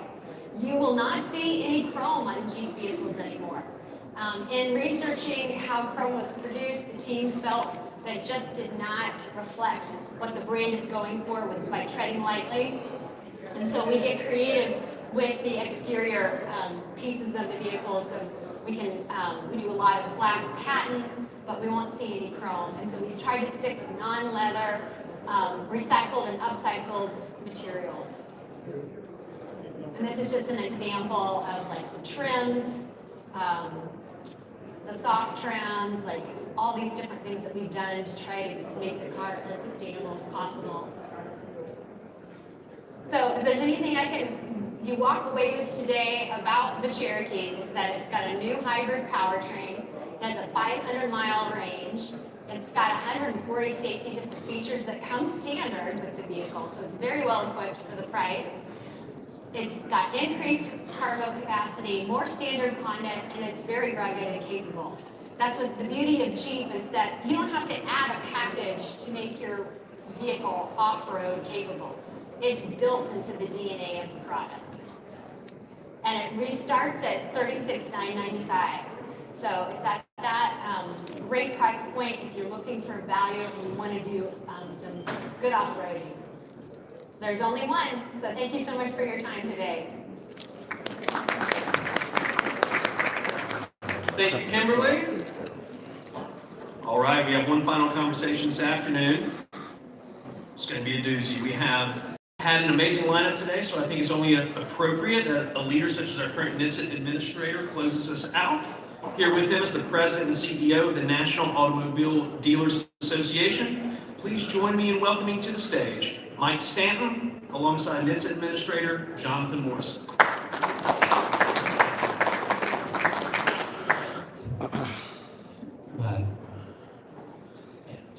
We like each other.